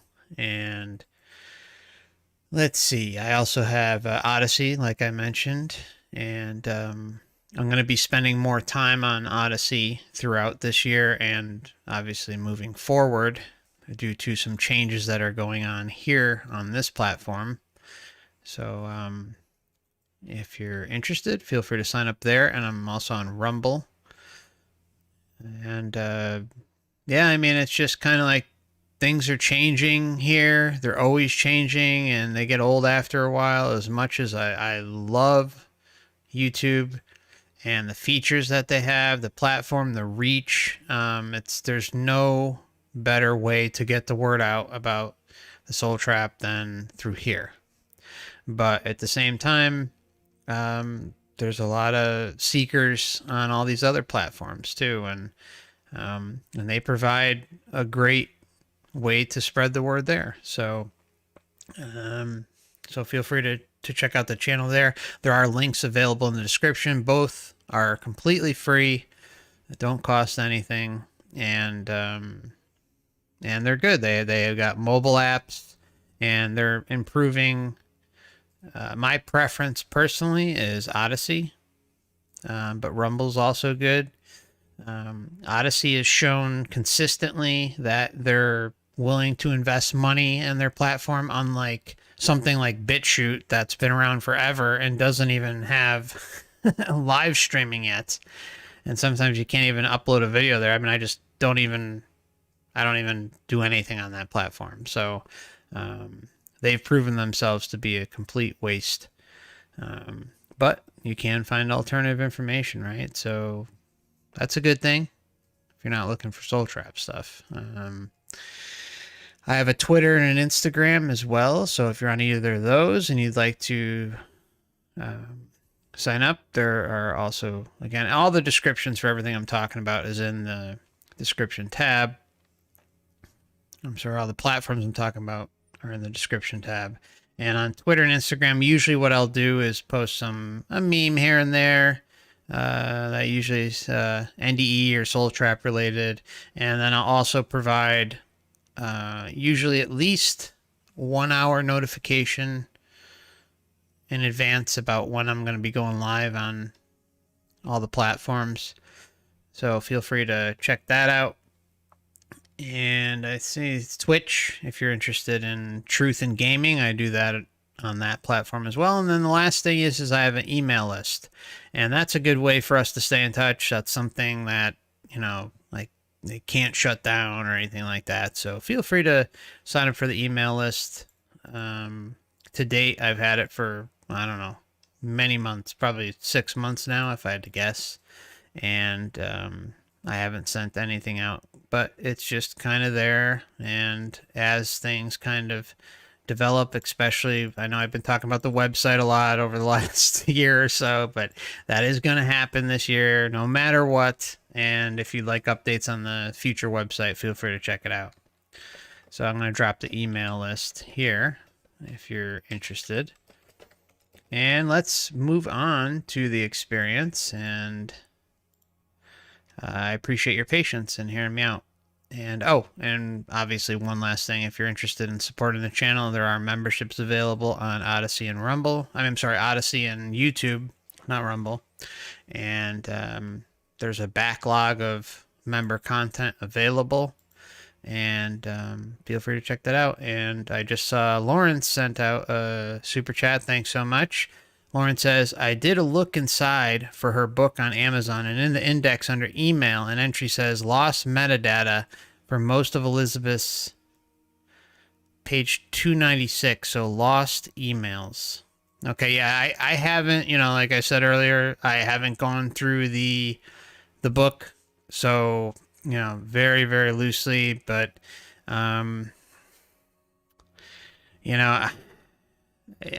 to be perfectly honest, with a case this deep, I would want screen shares. I would. I mean, if I was interviewing her, I'd be like, okay, so you got these emails. Here's a screen share link. Let's see it. You don't have to show us your password or anything like that, but just log in and let's see these emails that you sent yourself before each. And I would like to go over each event that has been talked about. I am just extremely skeptical about how deep this all goes. So it just seems like way too much, but I appreciate the very kind super chat, Lawrence. Hope you're doing well, my friend. All right, let's move along, and I'm looking forward to getting into the second half with y'all. So buckle up. Let's roll. Here we go. Those happen. The synesthesia happens. I also now see auras around people, plants, animals, any living thing. Last week, I spoke to a group at Rice University, and it was in person, and it was in a large auditorium. There were about 400 people there. And so they're all sitting in front of me, but the wall at the back was white. So all I saw was colors. Like, it's very distracting. It's extremely distracting seeing these auras all the time. And the auras is, again, another check box to put out there.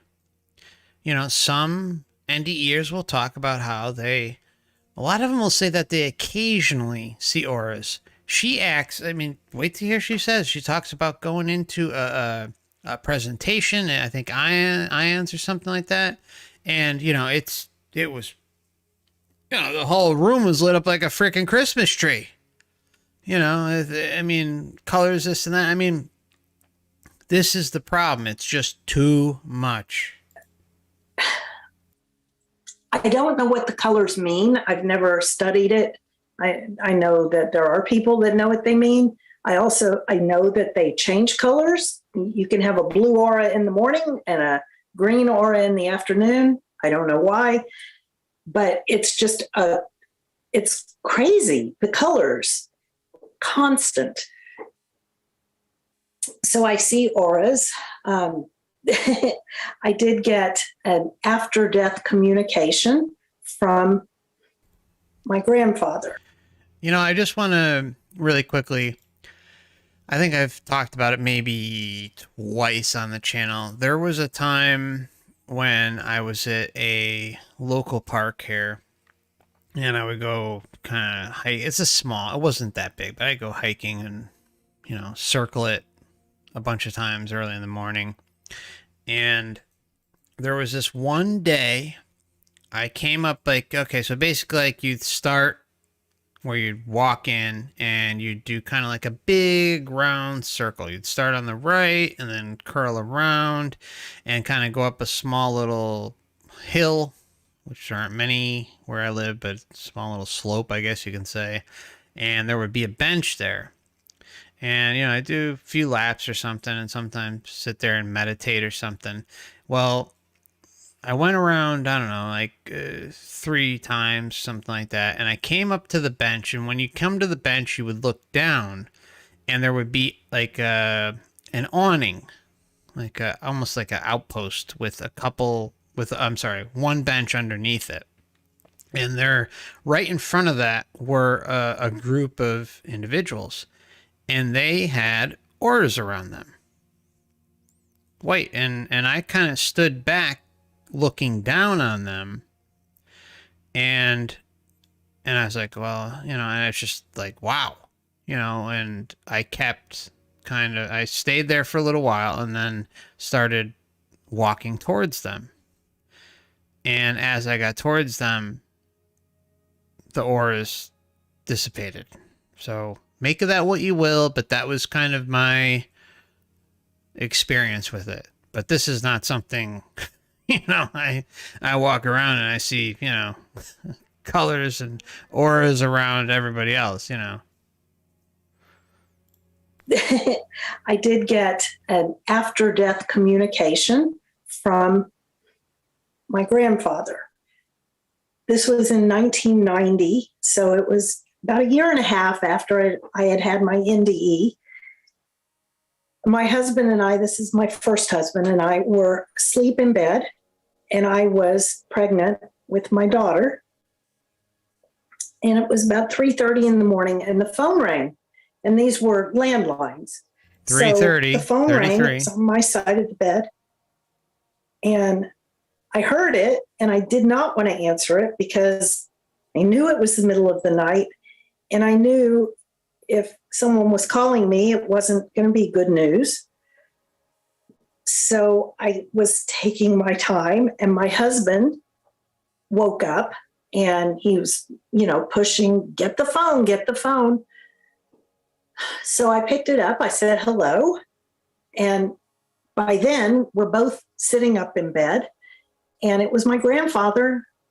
It was his voice. This time, I believe it was my grandfather. And we had a very nice conversation. And the entire time, my husband kept saying, who is it? Who is it? Because I was saying things like, did grandma find you? And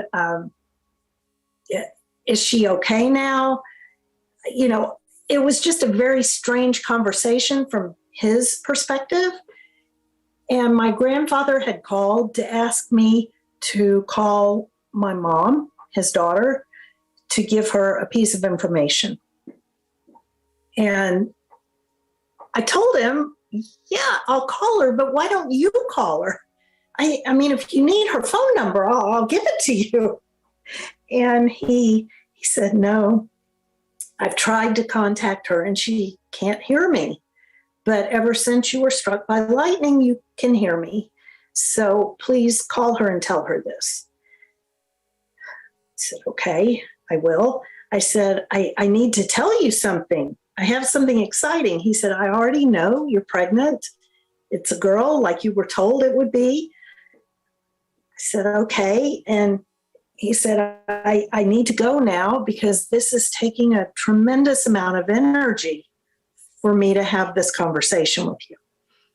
And I said, no, please don't hang up. The entire time my husband is really harassing me. Who is it? Who is it? Who is it? And I kept telling him, shh. I didn't want to waste airtime with my grandfather answering my husband's questions. And my grandfather said, I'm going to go now, but as soon as we hang up, you're going to feel the unconditional love you felt when you were in the garden. Whoa. Just remember that feeling. Always remember that feeling. Yeah, just remember that feeling.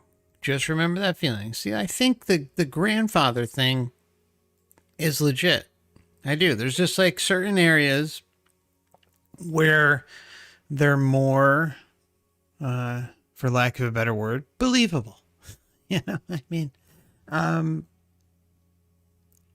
just remember that feeling. That is the Matrix saying, hey, get sucked into this. You know, remember that love, remember that whole connection that was there. And remember, in her own words, you know, that you can't compare the love. She has grandchildren, can't compare the love to what she experienced with the light when she was on the other side. So, with that being said, it's interesting that, you know, she has a deceased family member kind of chirping in her ear and saying, hey, you know, just remember that. Just remember that. What does that turn into? If that communication is taken point blank as truth, and that's like a guiding force for Elizabeth, then, well, what happens? She's still stuck in the Matrix system. She's this lifetime is in the bag. It's all set. And that's all the Matrix cares about. It cares about getting each and every one of us to believe in the bullshit lifetime after lifetime. That's its number one concern. Because then what happens after that? As long as you buy into it, then boom, your memory wiped, rinse and repeat.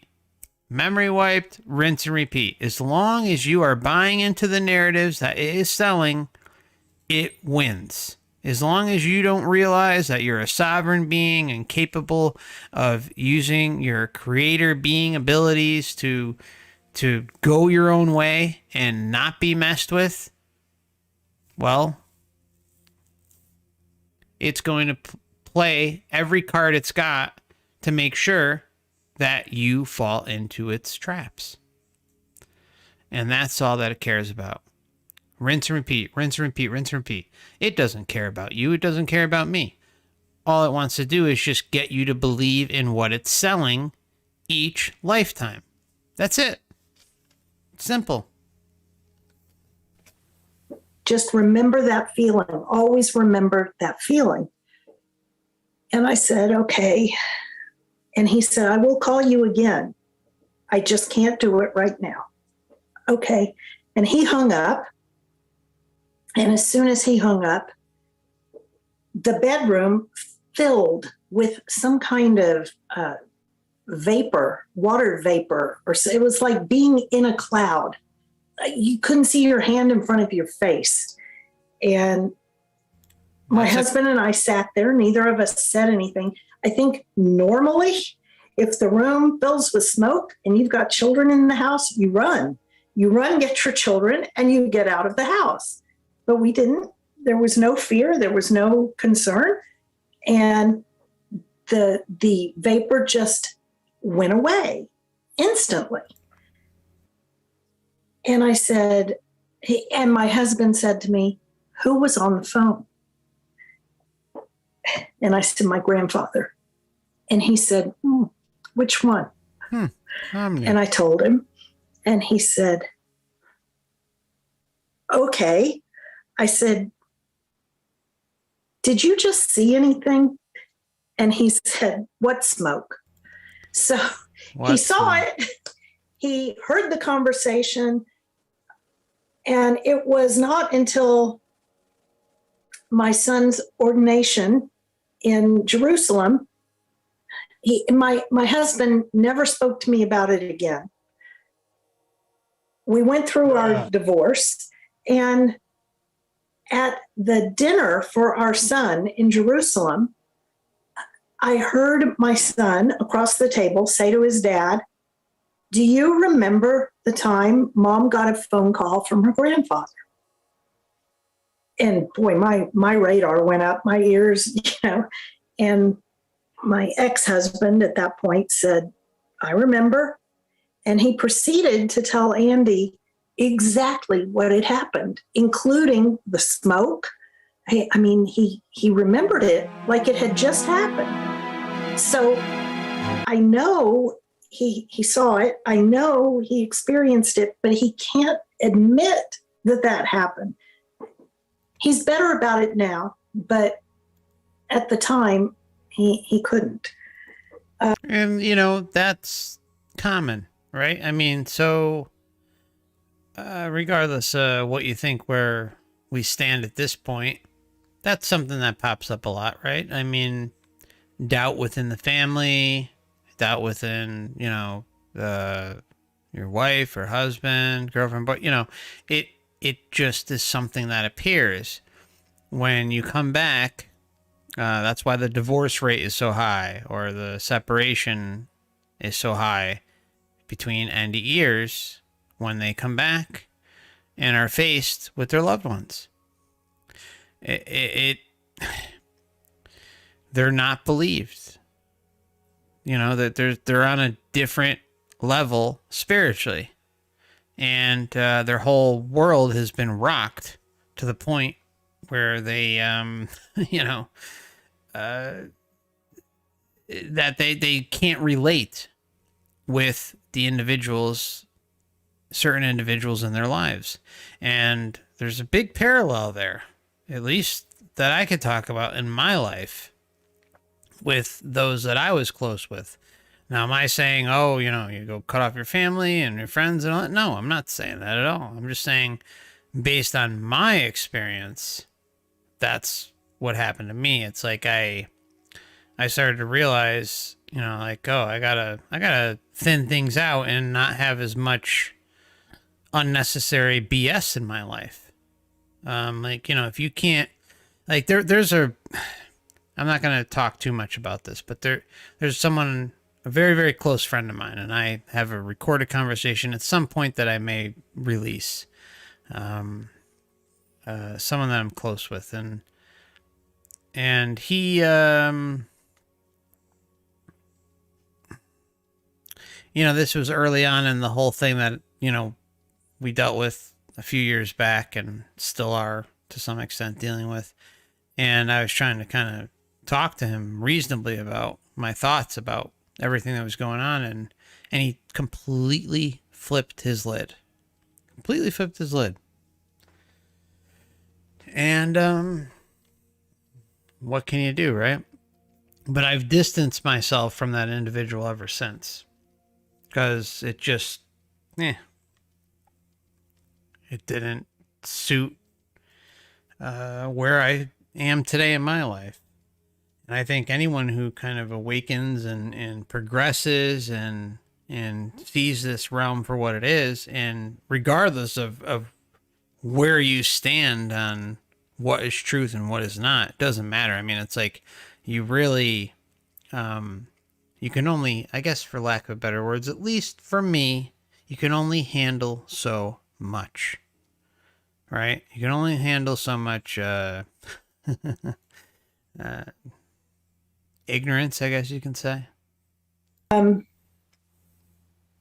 Another interesting thing that has happened to me is in 2005, I was going to meet a friend for lunch, and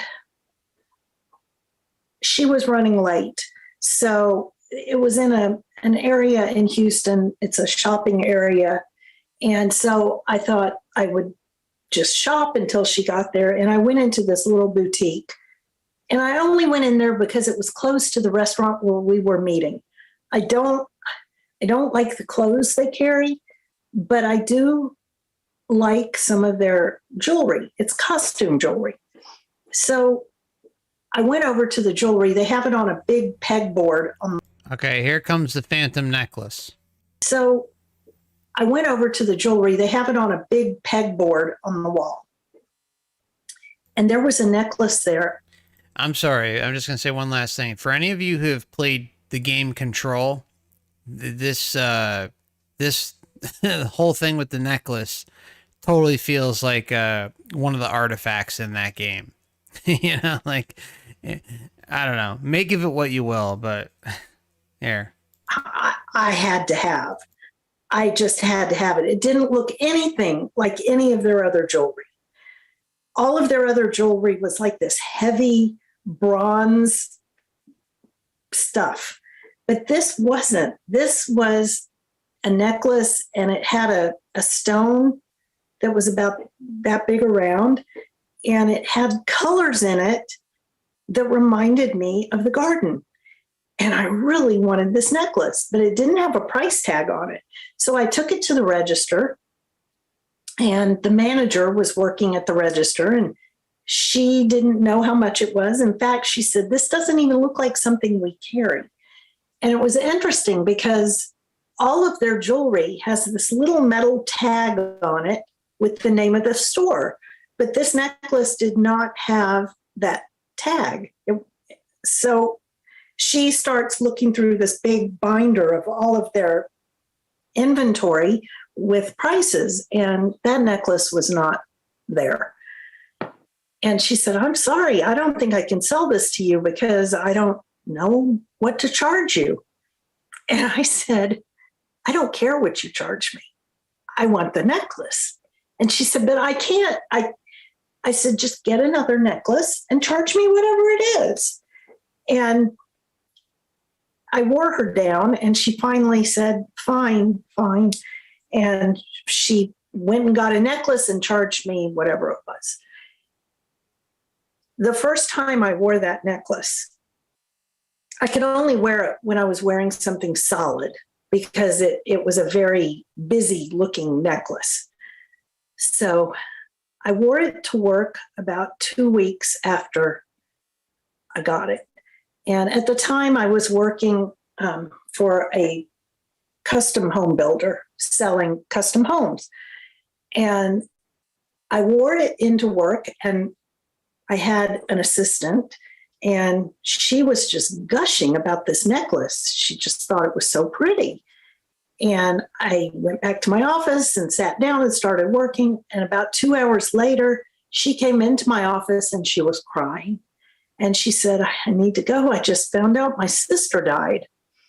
And it was strange because this was a very young woman. And I said, "Oh, I'm really sorry." So she left. She was out for, I don't know, a week. And the next time I wore the necklace, a couple of weeks later, a similar thing happened. I had a couple sitting in my office, and we were going over blueprints. And we were leaning over my desk looking at the blueprints. And I was wearing that necklace, and the man's cell phone rang, and he took the call, and he said, "Oh my gosh." And he hung up, and he said, "We need to go. Someone just passed away." And I thought, that's really weird, because the last time I wore this, that happened. And I thought, oh, that's just a weird coincidence. The third time I wore it, the same thing happened. I was in a grocery store, and it was actually the cashier got a phone call that someone had died, and I'm wearing the necklace, and I thought, okay, that's it. I'm never wearing this again. I need to get rid of it. And I couldn't give it away. It seemed kind of unethical to give it to someone else to wear. You know, the necklace wasn't causing people to die, but it was making their deaths known to me. And none of these were people that I had any relationship with, but still, I didn't want to know. I just didn't want to know. And so I took the necklace off, and when I got home, I took it out in my backyard and I threw it in the corner of the yard up against the fence in the back in a flower bed. And I don't know, a couple of weeks, maybe 3 weeks later, I thought, I really should bury that thing. Because what if the yard man finds it and wants to take it home for his wife, or I don't know. So I went back outside with the shovel and it wasn't there. And I thought, oh boy, well, hopefully an animal dragged it off somewhere and I don't want to think about it. The next morning, I opened the front door to go out and get the newspaper, and the necklace was on the doorstep right in front of the door. And it freaked me out pretty bad. And I thought, okay, I took it in the house and I put it in a little Tupperware container. And the flowers died. Right.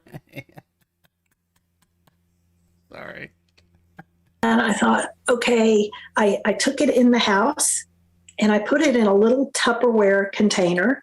And then I put duct tape all over the container until it was like this big. And I took it out in the backyard and I buried it in the back corner of the yard. And I buried it. And I felt much better about it. I didn't want to think about how it had gotten from the backyard to my doorstep. Didn't think about it. Doesn't matter. It's buried. It's done. 3 years went by. And we were going to be giving my daughter, she was turning 16, we were going to be giving her her brother's car. And my son, Jeremy, and I, and my daughter, Mallory, were cleaning out the car to give it to Mallory. And we were at an apartment complex in the back at their dumpster. And we were cleaning out the car. I mean, everything coming out of the car. And we got it all cleaned out. And at the last second, I thought, let me just check under the seats, make sure there's nothing. Stuck my head on the floor and looked under, and there is a necklace. And it was not in the Tupperware, but it had dirt on it, like it had been dug up. And I started screaming. I was like a crazy person, screaming at my kids, where did you get this? Where did you get this? How did it get here? And they were like, I don't know. The mystery necklace that just won't stop. I mean, Joshua says she could have pawned it for money. I mean, I don't know if any of you've looked on eBay for like haunted items. It's a big business out there. Exactly. Joshua just I'd put it on eBay. Genuine haunted neck. Exactly. That stuff is out there. I mean, you could burn it. There's so many things you can do with it, right? And it's kind of like this lazy approach where it keeps the story open. Ooh. I was screaming at Mallory, get JJ on the phone. That was her high school boyfriend. I said, I know he did something. And now nobody knew, number one, that I buried this thing, and certainly not where I had buried it. We went home. I called JJ. I said, did you find a necklace? He didn't know what I was talking about. I went out in the backyard to see if it had been dug up, and nothing had been disturbed. I mean, the ground nothing had been dug up. And I thought, oh my gosh, I've got to get rid of this. And then I understood that some woman had probably left it in the store on that pegboard to get rid of it. I mean, you couldn't give it to somebody. What an analysis. And then I understood that some woman had probably left it in the store on that pegboard to get rid of it. I mean, you couldn't give it to somebody. And I didn't feel like I could go take it and leave it somewhere where someone was going to find it. So I just kind of threw it in the corner of our front porch. It wasn't going to come in my house. Absolutely not. I threw it in the corner of the front porch. The next morning it was gone. And I thought, that's it. No more. I'm not going to think about it anymore. It's gone. You know, if the yard man found it, oh, well, too bad. I've trying to done pawn, what I you're can. trying to pawn off the haunted necklace on the yard man? Jeez, man. What the fuck? Yard man found it. Oh, well, too bad. I've bad. done what I can. That was in Notice the looking up all the time, the looking to the right. Like, look, sometimes, you know, obviously, I mean, look, her NDE happened in, what was it, 88 or something, whatever the year was. All right, I mean, a long time ago, but, you know, we're talking about all sorts of things that happened after that time period when she came back. And the timeline is just all over the place, and we have no clue what is when, what, you know, I mean, so you could kind of weave in and out of this and see at least where the potential truths are. And again, I don't doubt that she had an NDE. I don't. But clearly, this is someone who has done their research, who's looked into all sorts of stuff. I mean, she does have a nice book collection behind her. But something's rotten in Denmark. That's all I'm going to say. 2011. So 7 years went by, and my book was published. And the story of the necklace is in the book, and that's where it ends.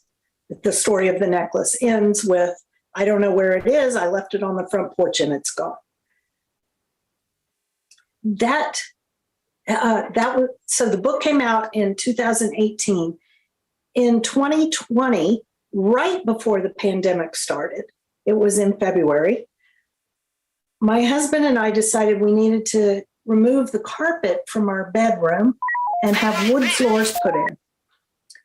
And so we had these bookcases that you see here were in the bedroom, and all of these books were on those bookcases.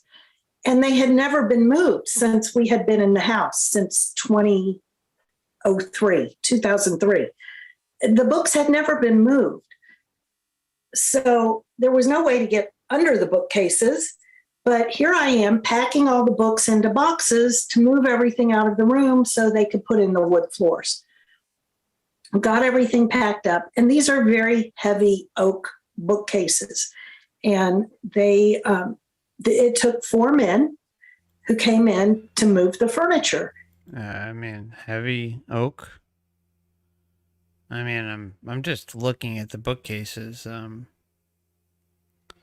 mean, you know, they're bordering on IKEA furniture. Just saying. Okay. It took 4 men who came in to move the furniture, and they moved the bookcases, and the old carpet is there with the imprint of the feet of the bookcases. And there's a Ziploc bag on the floor, like under the bookcases, and there's the necklace in the Ziploc bag. Again, I'm losing my mind. I didn't want to touch it. I'm screaming. These men moving the furniture thought I was crazy. You know, lady, it's just a bag. I'll pick it up for you. And I'm screaming, don't touch it. Don't touch it. And I called Jeff Kripal, who is my co-author on the book. He knew the whole story about the necklace. And he said, you know, Elizabeth, that necklace wants to be with you. Maybe you should honor it, display it in your house, because it's going to keep coming back, apparently. Okay, whatever. So I got a display stand with a glass dome, because I thought, well, the glass will keep any negative energy inside, right? So I put it in this dome, and I put it in a china cabinet, more glass in front of it. And I thought, okay, so for the past 2 years, it's been there and everything's fine. And every now and then I go look at it and yep, there it is, just being good, sitting there, not doing anything. And last month, I was going to speak somewhere. And I thought, people always ask me about the necklace. So I'm going to take a picture of it so I can put it in my... How about the emails? We want the emails. Show us the emails. I don't give a shit about the necklace. Last month, I was going to speak somewhere. And I thought, people always ask me about the necklace. So I'm going to take a picture of it so I can put it in my presentation. So if anyone asks, I can show them what it looks like. What about the emails? So I went over and I opened the china cabinet, took out the glass dome. And my husband has been working at home since the pandemic. And he sits at the dining room table because it's a big table. And there's a big chandelier above the table. So there's a lot of light. So I carry it over to the dining room table and he's sitting there working. And I set it down, got my cell phone to take a picture. And he said, "What are you doing?" And I said, "I just want to take a picture of it." So I go to lift the glass off so I can take the picture. And as soon as I lifted the glass that much, the chandelier exploded. The lights all burned out instantly. And he said, "Stop, stop." And I put the glass back down. He said, "Get it out of here. Go, get it out." And I said, "Where do you want me to take it?" He said, "Outside, take it outside." So he opened the door. I carried it outside. I took the glass off. I took the picture, put the glass back on, and put it back in the china cabinet. As soon as it was back in the china cabinet, all the lights on the chandelier came back on. So that is the current status of my necklace. Wow. And I have a very strange relationship with electricity at this point. Oh, well, let's just move on to the next part. I mean, come on. I have a strange relationship with electricity. Have you ever heard someone hit any more data points than Elizabeth? Have you ever heard someone cover as much ground? I mean, really, it is appealing to anyone who looks at anything related to experiencers. So, I mean, seriously, I mean, it's just, it seems never ending. It really does. I have a very strange relationship with electricity at this point. I can't wear a watch. I can't wear a Fitbit. Anything with a battery, like my cell phone, I can't really carry it in my pocket for very long. Anything that's up against me, the battery drains very quickly, and watches especially malfunction. I think it has to do with the fact that that's kind of giving a nod to linear time, and time isn't linear. So I just don't wear watches. And I think I'm going to stop there and see if anyone has any questions. I think we have about 30 minutes. Is that correct? I'd like to ask a question. Show us the emails. Screen share. Show us going into your email account. We want the emails. We want the emails. But we'll never get the emails. Okay. I see that there's a question here from Sam there's questions, Gavala. all right. He said, "Thank you for sharing these fascinating revelations. Are you having nightmares today about upcoming events in 2022? I do still have nightmares sometimes. When I have them, whatever the event that is depicted in my nightmare happens, it's usually a day or two after I have the nightmare. So nothing like really far off in the future. It's usually just hours or days later. How convenient. How convenient. It's always events that are mainstream and just so happen to be just short enough where you can't document them in time. Or if you do document them, they're in emails and we haven't seen any of those emails. And well, the event's going to happen in like a day or two. So, what can I do? You know, you just got to believe me. Oh. That it happens. And it isn't happening nearly as frequently. Now, isn't that interesting? This moment right here was extremely telling for all of us. It's not happening as much recently.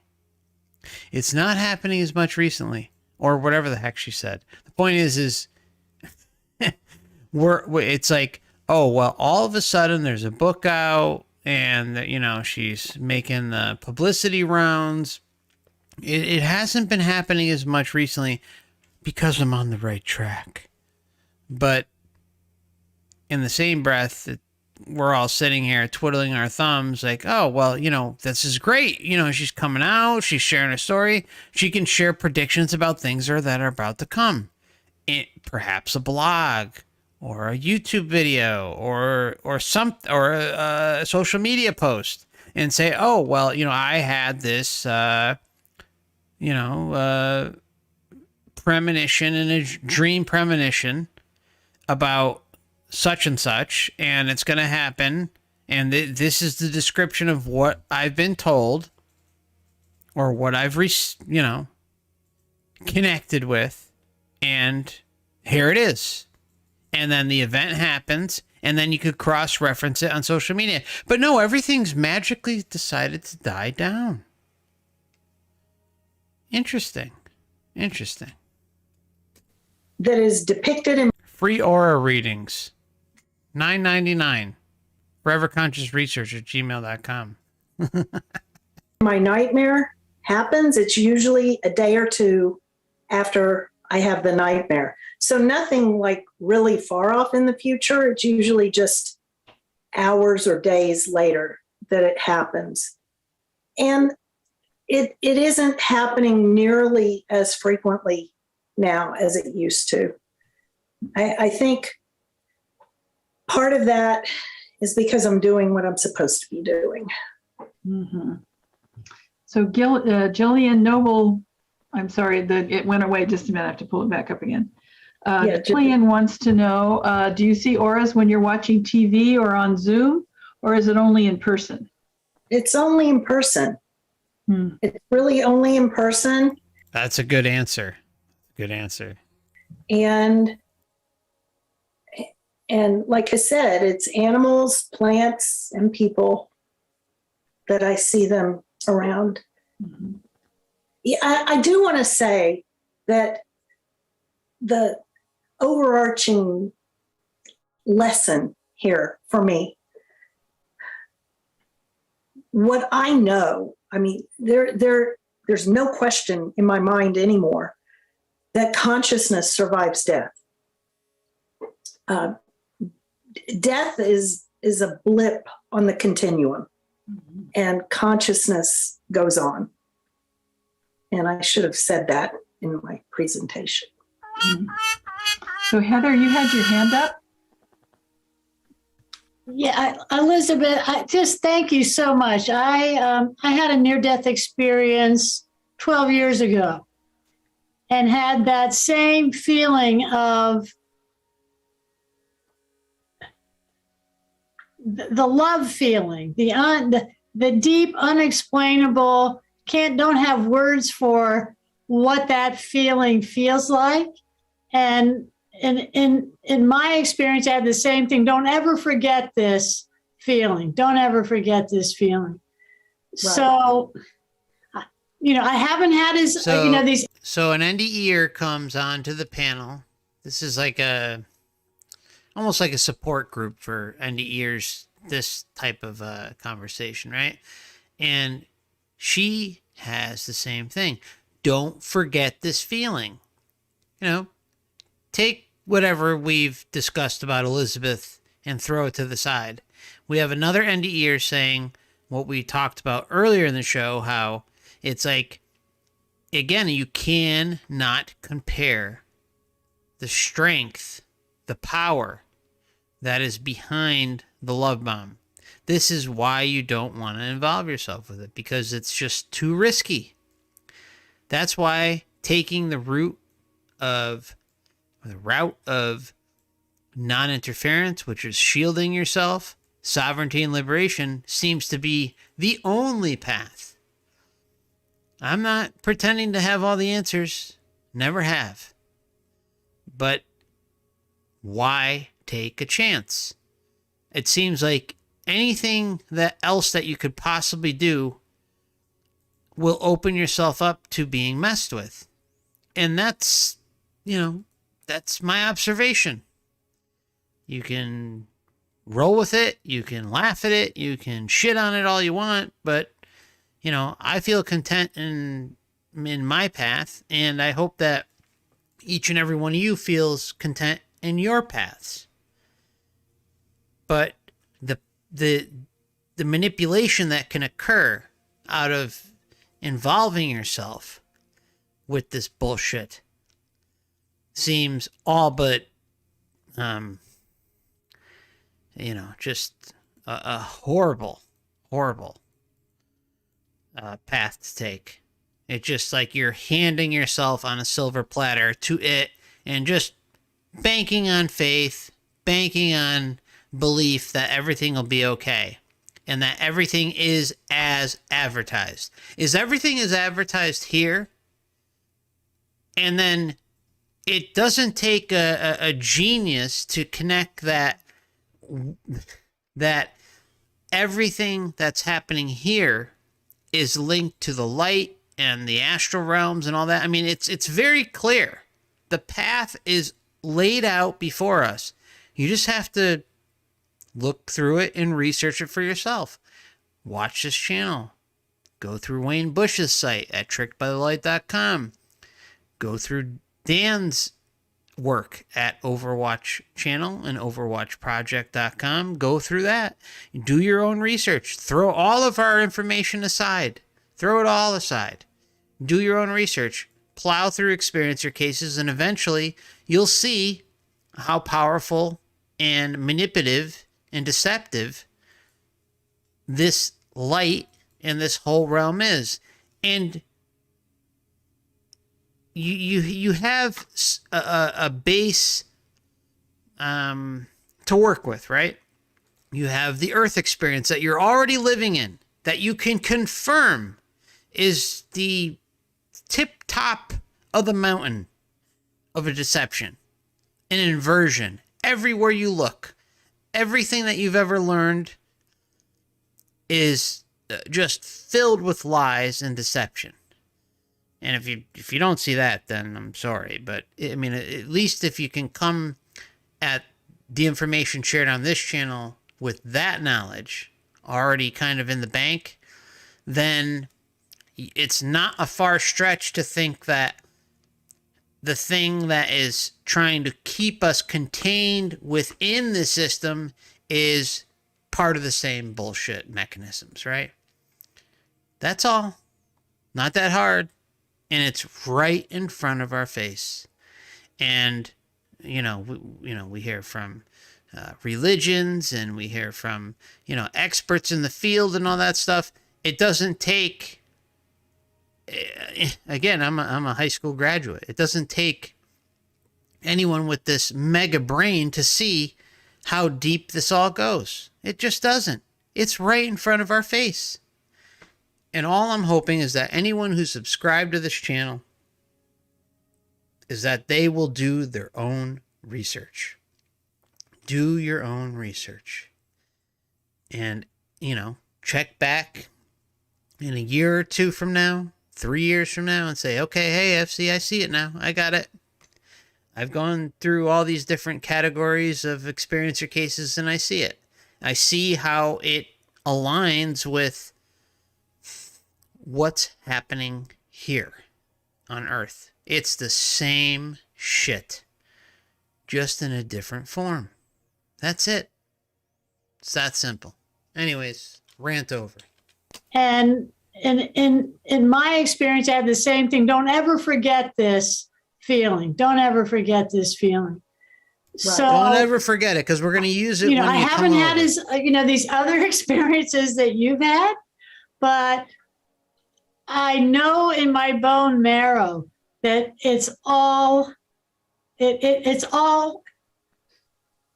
everything is true, and that there is so much more going on here, and that human beings have so much more capacity for knowing beyond ordinary space-time. I just know it all to be true. So I'm just so grateful to hear your story, because I've had moments too where I felt like, oh my God, I must be crazy. Did that really happen? So it's just such an affirmation for me to hear your story. I just can't tell you how grateful I am. Oh, well, thank you, Heather. I appreciate you saying so. Yeah, thank you. So we have another question. Oliver asked, what are your major questions at this point in your earthly life after this experience, I assume? My major questions.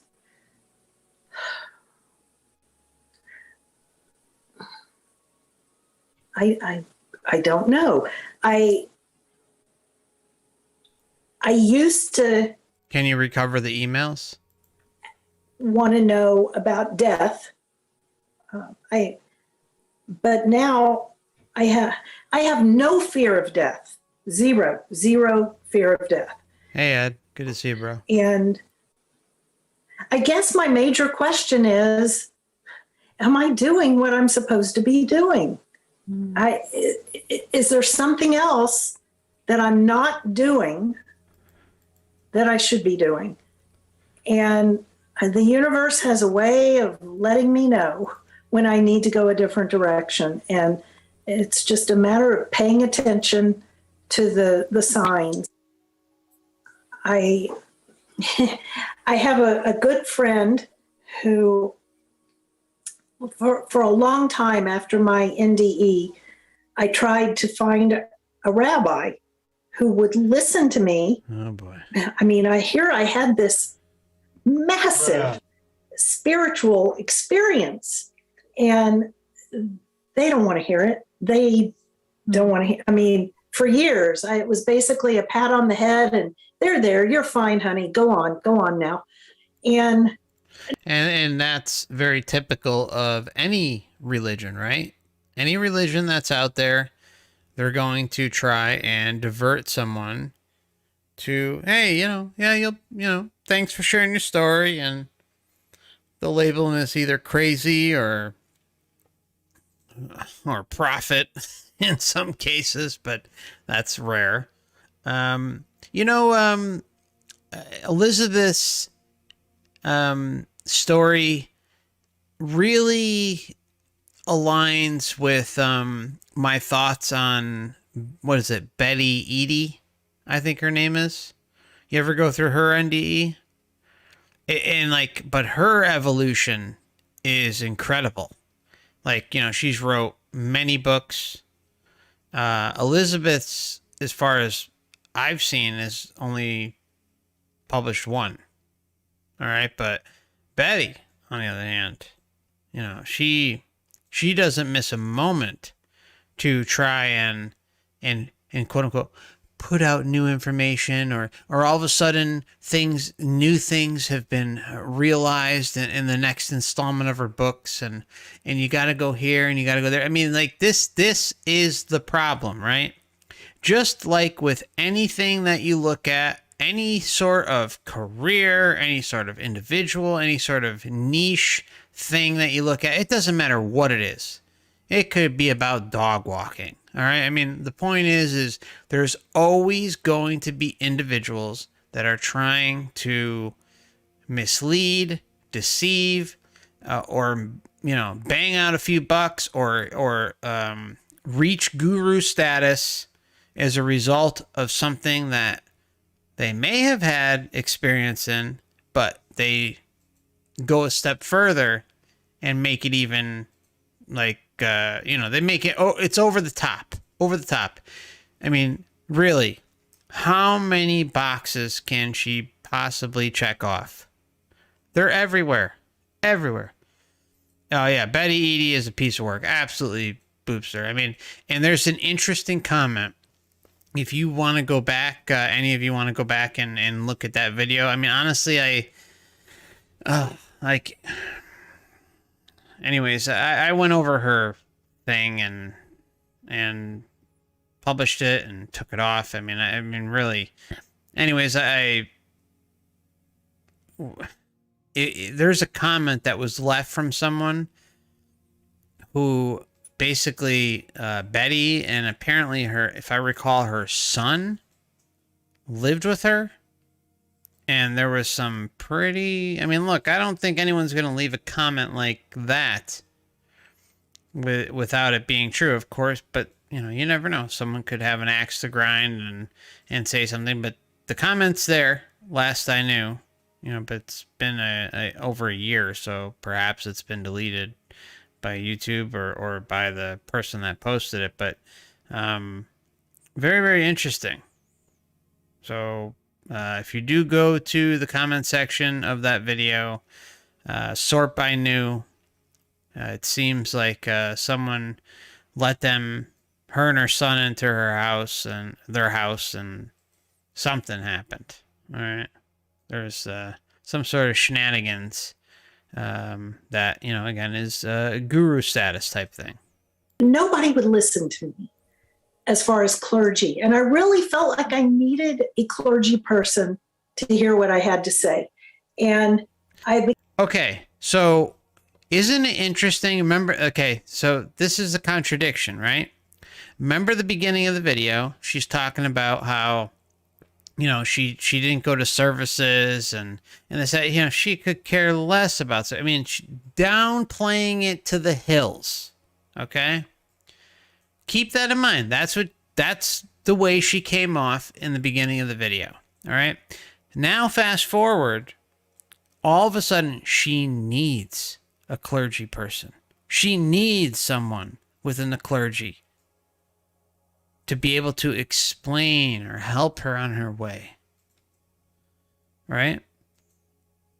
That's what we're hearing. And so, for someone who kind of came off as almost like crapping on the religious experience and going to services and all that stuff. And then kind of fast forward and getting to the point where she needs to share this and something's off, right? I mean,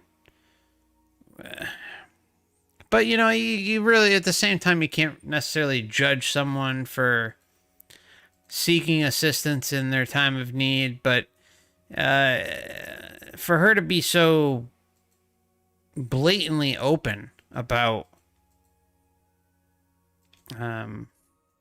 not wanting to be involved with religious stuff, well, she's opening the door completely.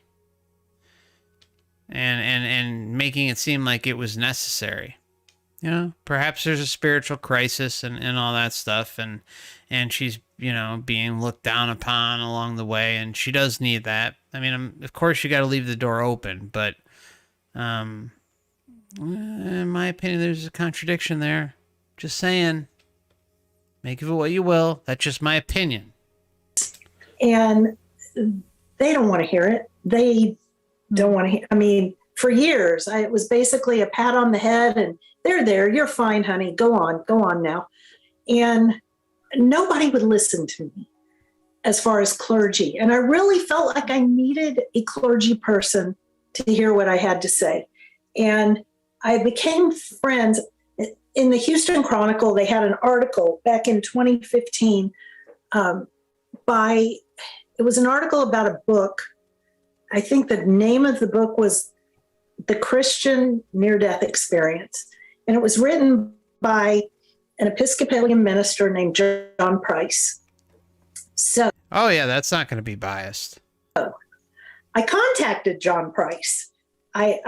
He was here in Houston, and I called the church where they said he worked, and sure enough, I got his email address from the church, and I sent him an email, and he must have called me within 10 minutes of me hitting send on that email. Now, keep in mind, this is the only body of evidence that we're going to receive in this entire quote unquote testimonial. There's photographic evidence, quote unquote evidence. He called me and he said, "This is Reverend Price." I said, "Oh, wow, thank you for calling me." He said, "You're Jewish?" I said, "I am." He said, "Can I take you to lunch?" I said, "Okay." So we met for lunch the next day. And his first question to me was, "Did you see Jesus?" And I said, "No." And he said, "Oh, then I don't think you had a near-death experience." And I said, I think I did. I think I did. And he said, "Well, how do you explain not seeing Jesus?"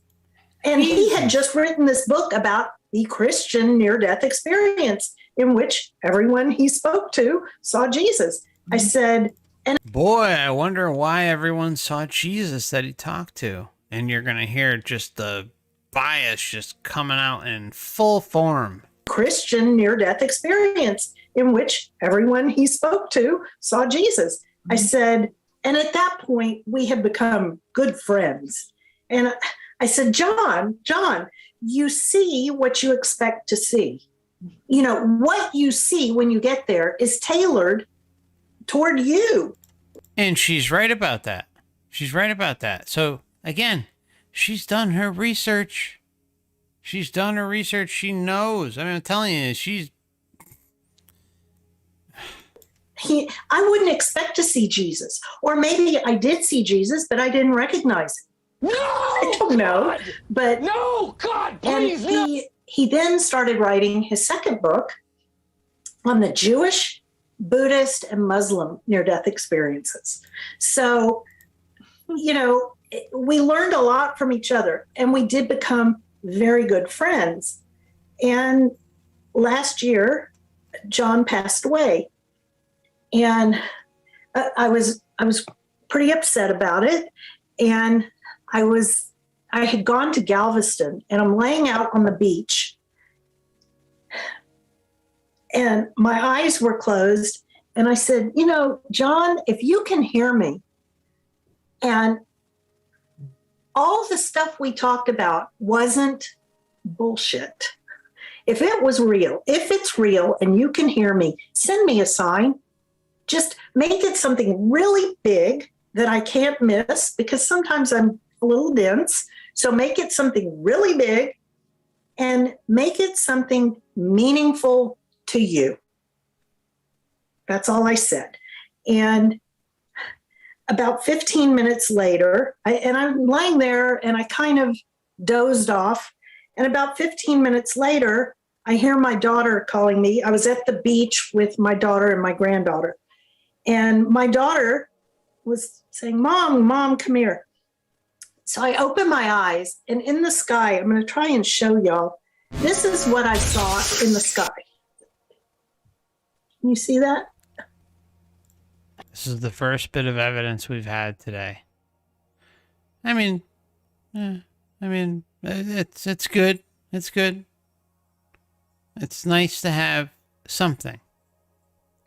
I still want the emails. It's a big cross. And I started laughing. I said, okay, John, thank you. And I could almost hear him laughing, like, here, take this, my little Jewish friend. And so it's real. It's real. He still exists. His consciousness is still there. So I think didn't really answer the question, but. So we have some more questions here. Let's see. I got to back up here to, okay, Victoria, several questions. What do you think is happening now regarding more and more people being open to a more expansive awareness? What I think, I'm going to ask you this one along with it. What are some reasons you think people so strongly resist accepting life after death? It's kind of the opposite of that. Praise the Lord. I don't think people are more aware of it now, but I think people talk about it more now. And I think that is due to the internet, because access to the information is so much easier now. And I don't know if it's because we have easy access to the information that we feel more comfortable talking about it, or if because we've read so much about it, we've become kind of desensitized to it. Mm. And again, it doesn't matter what the reason is. I'm just glad people are accepting it more and understanding more that this is a fact. This is a fact. I don't know if any of you saw the movie Arrival, but that is a great movie about the nonlinear nature of time. That, in a nutshell, it's like some movie maker finally got it. Somebody there in Hollywood got it. If you haven't seen Arrival, watch Arrival. And so that answers that question. The other question was, the second question was what? Why do you think some people so strongly resist accepting life after death? That's a good question. Why did I resist it so much? Because they were taught that. It's easier not to have to think about it, even though knowing what I know now is such a huge comfort. You know, I speak to people in hospice and it brings so much comfort to them. And now she's a hospice worker. Now she's a hospice worker.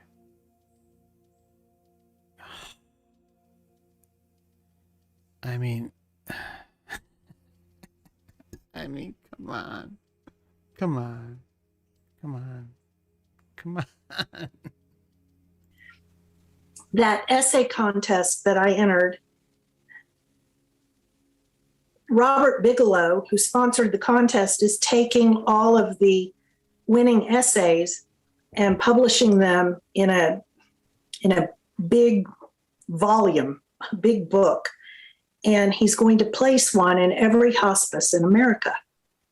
Because this message that consciousness survives death is extremely comforting. I don't know why people are so hesitant to accept it, except that it has always been kind of frowned upon by society. You know, you risk losing your credibility if you talk about this. It's ridiculous. It really is. Mm-hmm. I didn't talk about it for 30 years because I was worried about what it would do to my children. She was busy researching. That's why she didn't talk about it for 30 years. Oh, man. I just want to thank Tom S. Thank you so much for your support, for being a member of the Last Timers Club for 13 months. I appreciate you, brother. Says, great work as always, FC. I've always wondered how deep does the rabbit hole really go. I think the soul trap really is the end of the rabbit hole. That's why everyone should do their own research and dive into this head first, because you'll see the same manipulative tactics that, you know, in their own way, that occur in the astral that happen here. So the most important thing that anyone should do who's on the fence or doubting all this, do your own research. You'll prove it to yourself. That's all. Lawrence, also, member 3 months. Thanks so much, my friend. I appreciate you. Says, Mark, if you want to check your Gmail, I just sent the PG of her book talking about the emails. Okay. Thank you so much. And our Are the emails in there, Lawrence, or is it kind of the runaround? Any more details would be great, my friend. I want to give a shout out to Ren Star as well over on Odyssey. Hope you're doing well. It's good to see you. All right, let's keep moving along, and we're going to take a break shortly, but not too much more to go. But I was worried that people would shun my children and not want my children to play with their children because they were the kids of the crazy woman. So I didn't talk about it. That's wrong. Should talk about it. So Carol asks, do you agree with Jeffrey's analysis of NDEs and science fiction? I don't want to speak for him. I don't want to speak for Jeff. I don't want to speak for him. Okay. I don't think he believes it's science fiction. I think he believes it's like science fiction, but I don't want to get into speaking for him. It feels like science fiction to me, but it's not fiction. It's real life. So Jillian asked, do you know where the necklace is now? And I had a question. What do you think the necklace represents or is? oh, Maybe boy. you can answer those two together. Okay. Yes, I know where it is. It's in the living room in the china cabinet under a glass dome. I actually haven't looked at it in about a week, so I hope it's there. And now, Jillian, you have me nervous about it. My son, Andy, has a theory on what that necklace is. I don't know. His theory is in Judaism, I forgot what it's called. There's something where a bad person dies and does not want to appear in front of a panel of judges in heaven. This is a very Jewish thing, which I did not experience. And so that soul, that spirit, tries to hide from the judges. And it usually hides in an inanimate object. So basically the one who's trying to stick up for themselves and maybe perhaps take a sovereign approach and doesn't want to deal with the light, doesn't want to deal with quote unquote the judges, they're bad. They're not supposed to do that. They're supposed to go through to the light, down the tunnel through the light, or supposed to go through the void, hang out there and be lured in by the light in some way, shape, or form. Or they're supposed to die and the light will be somewhere within the lower earth astral, shall we say, and go and comply. That's my translation. You know, everyone has a right to feel how they want to feel on all this, but the point is all roads, regardless of religion, lead to the same exact thing. Ask yourself, why is that? Why is it the same thing popping up over and over and over again, regardless of where you stand with religion? Why is there is light at the end of the tunnel? Why is that such a well-known phrase throughout the Matrix? Why? Because that's where they want us to go. That's where this whole system is trying to lead us. The light at the end of the tunnel. Comply, submit, and do as you're told. Well, screw that. Makes sense. I don't know. I don't really have a theory. I, again, don't think that the necklace itself caused anyone to die. I think what's happened is that I'm very tuned in to these kinds of things now since my NDE.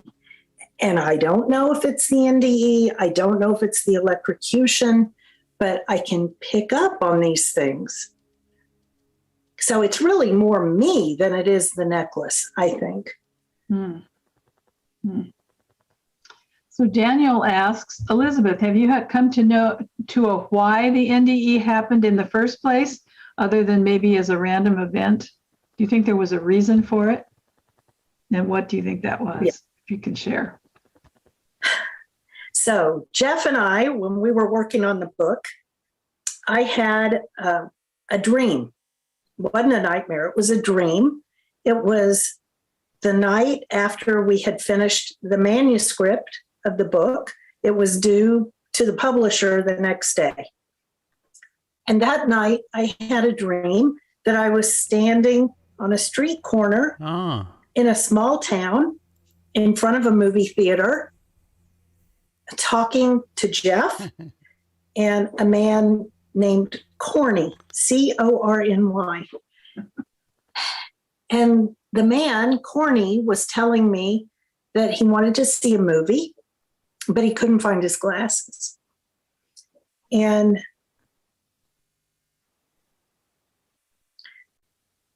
he then told me that he gave me a lot of information. He told me that his last name started with a W, and it was just random stuff. So when I woke Corny's a good man. up, I emailed Jeff, and I said, it was like 1 o'clock in the morning. And I said, Jeff, I just had this dream. I want to know if you were there. Do you know anything about this? And he wrote back at 6 o'clock in the morning when he woke up. And he said, no, I did not have a dream like that. But Corny was my grandfather. And he proceeds to tell me his grandfather was a corn farmer, and that was his nickname. And the small town, I told him I was at the corner of Lincoln and Fifth. I could see the street sign. And his name was Corny, and he had a corn farm. When he woke up, and he said, no, I did not have a dream like that. But Corny was my grandfather. And he proceeds to tell me his grandfather was a corn farmer, and that was his nickname. And the small town, I told him I was at the corner of Lincoln and Fifth. I could see the street sign. And the movie theater, I didn't know the name of it, but it started with an M. It had a big M in cursive. And it was a red building. And he said the town he grew up in, Hebron, Nebraska, a very small town, at the corner Nebraska. of Lincoln and Fifth is the Majestic Movie Theater. And it's a red brick building. And he said, you know, we worked on this book for 3 years, and here you just dreamed the whole thesis, the entire thing, in like 10 seconds. It's unbelievable. So absolutely. At the time, incredible. Jeff was working with a guy named Eric Wargo, who wrote a book called Time Loops about the nonlinear nature of time. So Jeff sent Eric our emails to each other. Eric wrote back and he said, do you realize, Jeff and Elizabeth, that this whole thing, being struck by lightning, the two of you meeting, it was very serendipitous the way we met. He said it was probably all preordained, you know, where you had planned on this together before you came into this life. And it got me thinking, you know, so what he's saying is that I agreed to be struck by lightning. And I guess that's possible. I mean, looking back on it, would I choose to do it again? Probably not. Would I choose to have an NDE again? Yeah, sure. So she basically she would decide to have an NDE again, meaning she has no problem with reincarnating here. right? Let's just call it what it is. Back on it, would I choose to do it again? Probably not. Would I choose to have an NDE again? Yeah, sure. See? But the only way to get to an NDE is through being near death. And that's going to involve some kind of trauma. You can't get there without the trauma. Mhm. So I do believe that it was preordained. Then people say, well, was the child abuse preordained? Did you agree to that before you came into this life? I can't really speak to that. I don't want to speak to that. Well, this is the problem, right? I mean, one of the biggest difficulties that, including myself, I think everyone has an issue with is how things are scripted, right? How there are situations that present themselves in our pre-birth planning that could involve a lot, or will most likely involve some sort of trauma. It doesn't matter what age you are, but it's something that pops up. And that's the sick component of how this place functions, right? It's like no matter who you are, what you're experiencing, and some individuals, of course, may have a easier ride than others. There's no doubt about that. That happens. But perhaps that's what was agreed upon, and that's what the Matrix knows is necessary to keep them contained within the system, right? To keep the illusion going, to keep the hierarchical system running like a fine-tuned machine. So make of that what you will, but there's a lot of truth there, regardless of whether it's truth that relates to her story. Well, everyone has to make up their own mind, but I'm not going to minimize abuse that she experienced at a young age. I refuse to do it. I think, I don't think many individuals lie about that. All right. And it kind of goes to the beginning of what we were talking about early on in the stream, and how there's this perfect set of mechanisms that are just raring and ready to go to take someone over until they, at least in this lifetime, right?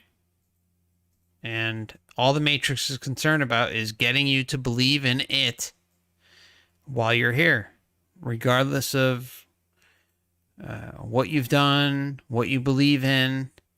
The most important thing is that you believe in it while you're here and on into the afterlife, so that you are a cog in the machine once again in the next lifetime. I mean, that's criminal. That is a criminal act. Being struck by lightning was either preordained or just bad luck. Preordained. Yeah. But that's one person's theory on it. Preordained. Why was the lightning strike expert there? Remember, the lightning strike expert was just happened to be there. What is that all about? Again, like, even though we had a few laughs along the way and all that stuff, I do believe that Elizabeth had an NDE. I do. But that doesn't take away from what she experienced, right? It just seems that she's someone who has spent a lot of time researching and is very familiar in many, many, many different types of other experiences, right? So make of it what you will, but There's no doubt that the life script is very real. It's happening, and it affects each and every one of us. Either preordained or just bad luck. Yeah. But that's one person's theory on it, that it was planned. And many others' theories. Do you feel that resonates with you, that it's true? Yes, I Yeah. do. When Jeff and I met each other, we both felt like we knew each other. There was something familiar about both of us to each other. And how would I have, I don't know. But yeah, I do believe that that's probably the case. So Oliver has his hand up. Oliver? Yeah, so, and I got unmuted, good. It turns out one of the major things that shifted my life is a book called, the current title is Your Life Plan Before Birth by Robert Schwartz. He basically says that all of us have made our life plan before birth, and there are ways to experience that. And the main thing that we plan is a major challenge. And after the lifetime, you go look back with all the people you made this plan with and ask, how did it all go? What did we learn? Without judgment. And when I read this book the first time, I was in my mid-career and really beating myself up because I thought I was not doing God's will for my life. And when I saw the whole thing of after the life, you look back and you ask, how did we do without judgment? I just let it all go, and it totally changed my life. Recommend the book. Robert Schwartz, and a more recent book is called Your Soul's Gift. Good stuff. Thank you. Thank you. So Victoria has another question. What would you most like people to take from hearing about? Okay, so the whole thing about beating oneself up and that we meet and like the whole Robert Schwartz thing. I did a 2-part series on Stockholm Syndrome, and he was one of the main individuals in that series. So if you search YouTube, Odyssey, or Rumble with my channel name, and search Stockholm Syndrome, there's 2 videos, and the timestamps are there to make it easier to navigate, as with every video on the channel, just to skip past breaks and countdown clocks and all that. But anyways, the point is even Robert is an interesting individual, and I'm going to do a little more on him in the future. I have a backlog of things I'm going to go over about him, but putting all that aside, putting Robert aside, Robert Schwartz, if you put all that aside, what you'll see is that, yes, everything is planned. Yes, you do have a soul group. You do have a group of individuals that you continually reincarnate with, and you may not reincarnate with them each and every single lifetime, but it's the same core group over and over and over again. All right. And this is what makes our connections easier to be manipulated, right? I mean, you come here, you're memory wiped, you lifetime after lifetime, and you're just trying to get by and do your own thing. And in the same breath, so are the individuals that you're here doing that with. And it's the perfect scam. It really is. And that doesn't mean that you shouldn't value those relationships, but you should just be aware that, hey, if someone that you care about and love is not willing to question the reality around them, that's not your problem. That doesn't mean you don't hang out with them or care for them any less. It just means that okay, they're just not ready. It's just their time will come. But the life script is real. The soul group is real. There's enough out there to confirm that. The other thing I can recommend is checking out my series on Michael Newton. I covered his books, page, from beginning to end, 2 books. And there's playlists available on all platforms for that, with the exception of Rumble. I think it's available on Odyssey and YouTube. And you can see the mechanics of how this all works and how the soul group plays a massive role. And what is the soul group? It's attachments. Attachments. Just like someone is attached to a piece of property or money or cars, or you pick it. The same thing applies to relationships. It's no different. And when you have something like the memory wipe and you don't know what the hell's going on, and you come here and you have a connection with someone and you don't know why, or you have this strong attraction, you pick it. It makes it easy to see how this whole place functions. So just consider all that, and feel free to check out those videos I mentioned if you'd like. And please do your own research. Your experience. Consciousness survives death. That's it, in a nutshell. Just know that there's no reason to fear death. It's not the end of you. Consciousness will survive it. And I see that Ron has his hand up. Thank you, Elizabeth. I can't see him. Okay. That and for everything tonight. This is amazing that what a privilege it is to be with you, actually. And what I wanted to share, and the reason I raised my hand is that my father expressed a near-death experience in 2008 when he died. I'm not going to share the whole thing for the sake of time in the group, but I will say that one thing he couldn't get over was this swirling ball of color that he saw. Mm. And he related it to my dear granny's garden and flowers. But he said it wasn't like flowers, and it wasn't like colors he ever saw before. And it was just like what you're talking about.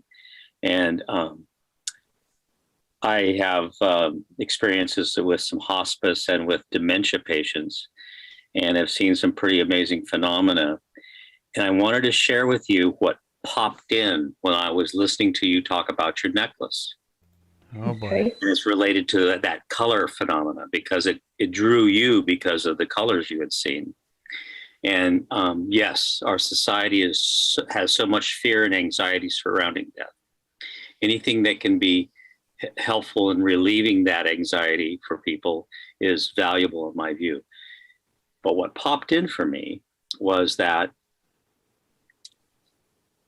perhaps when you are talking to people who are in transition, that you may be able to tell a part of your story about this color phenomena, the feeling of this pure and magnificent, undescribable, pure love, and these colors and this necklace. And I wonder if this necklace and its presence could be transmuted into a gift for people to make them feel better at this time. It obviously has power. Mm-hmm. And it has a purpose in your life. That's for darn sure. Right. I have no idea really what it is, but this just popped in for me. So I just wanted to share it for you, because yeah. I have no idea, I'm not claiming. I have to think on that. Yeah, because I know you. I mean, I would imagine you'd have some apprehension about anything to do with this necklace, but it seems like there's something good there. There's something good there. I like that better than bad. Yeah. It just Michael. freaked Good me to see out you, a bro. little bit. Understandably. Understandably. Yeah. Thank you so much. Thank you. So I had a question. Did your grandparents find each other in heaven or on the Yes. side? They did. And actually, when my grandmother died, she had dementia. And when my grandfather called me on the phone and I asked him if she had gotten there, he said she had and that she was whole again. Those were his words. Yeah. And Victoria had another question. How did it affect your family, this whole experience? Ooh, that's a loaded question. A loaded question. My parents have always been very supportive of my experience. Like I said, I've talked to my mom about it since it happened, and she's loved hearing about it. And my dad is also very supportive.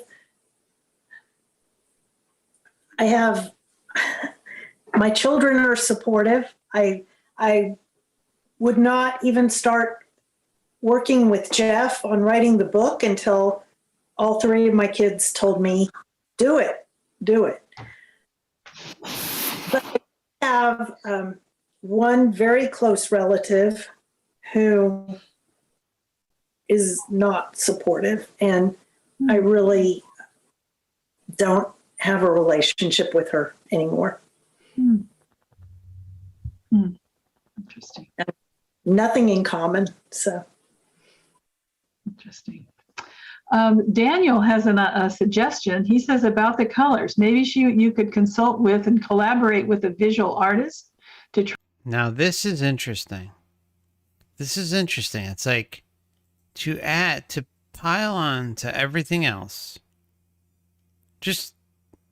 I haven't gone through the book, but anyone who may have gone through the book, I'd love for you to see if this is confirmed in the book, because it's an interesting question and it's very detailed in what the response comes in at. But let me know your thoughts, because it's just like it's like each segment outdoes the other, and just amazing form. So here we go. Daniel has a suggestion. He says about the colors. Maybe you could consult with and collaborate with a visual artist to try to reproduce the colors in the world. Visual technology can do a lot these days. Have you thought about that? How about the emails? I've tried it. I also met at a recent event where I spoke. There was another person speaking there who happens to be the conductor for the National Orchestra of Argentina. And I asked him if he could possibly recreate the music I heard there. If I could describe it, I would love to hear it. And if we could somehow make it kind of an immersive experience with the music and get someone to do the art and the colors at the same time that they're listening to the music, kind of try to recreate it. And he has tried, and nothing comes close. Nothing comes close. And I feel bad that he's putting time into this, trying to get this music right, and it's just not. Can we get a name? All we have is a location, Argentina. Can we get a name? Who is this? I don't know. Can we get some more information to kind of at least look into this?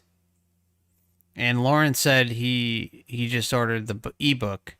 I'm really curious, Lawrence, like if you do go through this book or anyone else goes through the book, please leave a comment in the comment section if there is a name of this musician or conductor out of Argentina. I'm really interested. And the same thing with art and color. I don't even know how to describe it. I just know it when I see it. And I've only seen it there.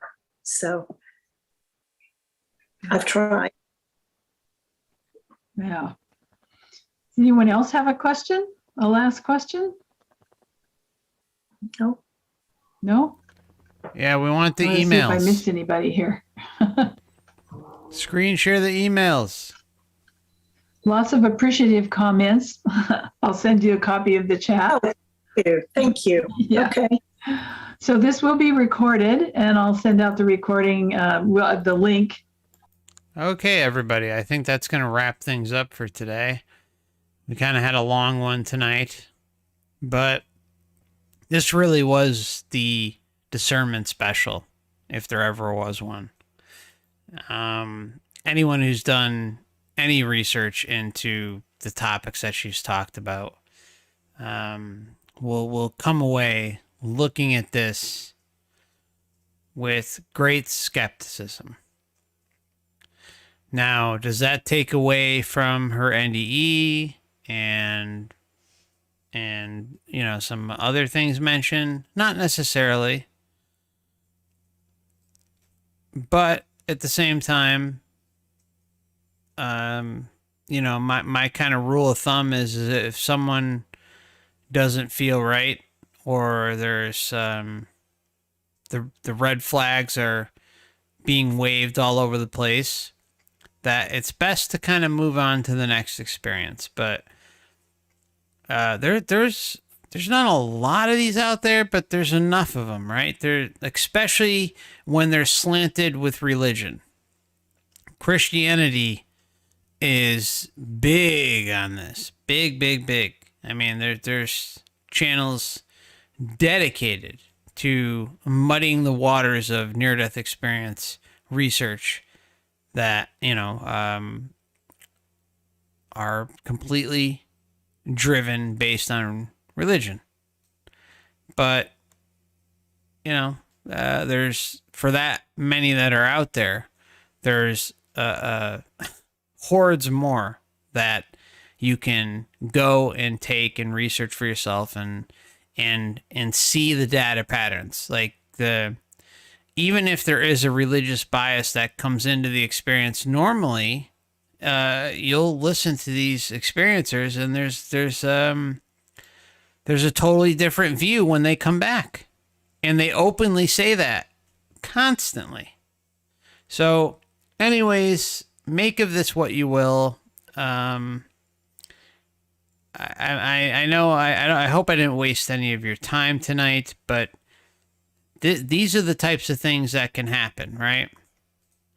And again, I know I brought up Betty Eadie earlier. She's a great example that kind of falls into this category. It's like it's forever evolving.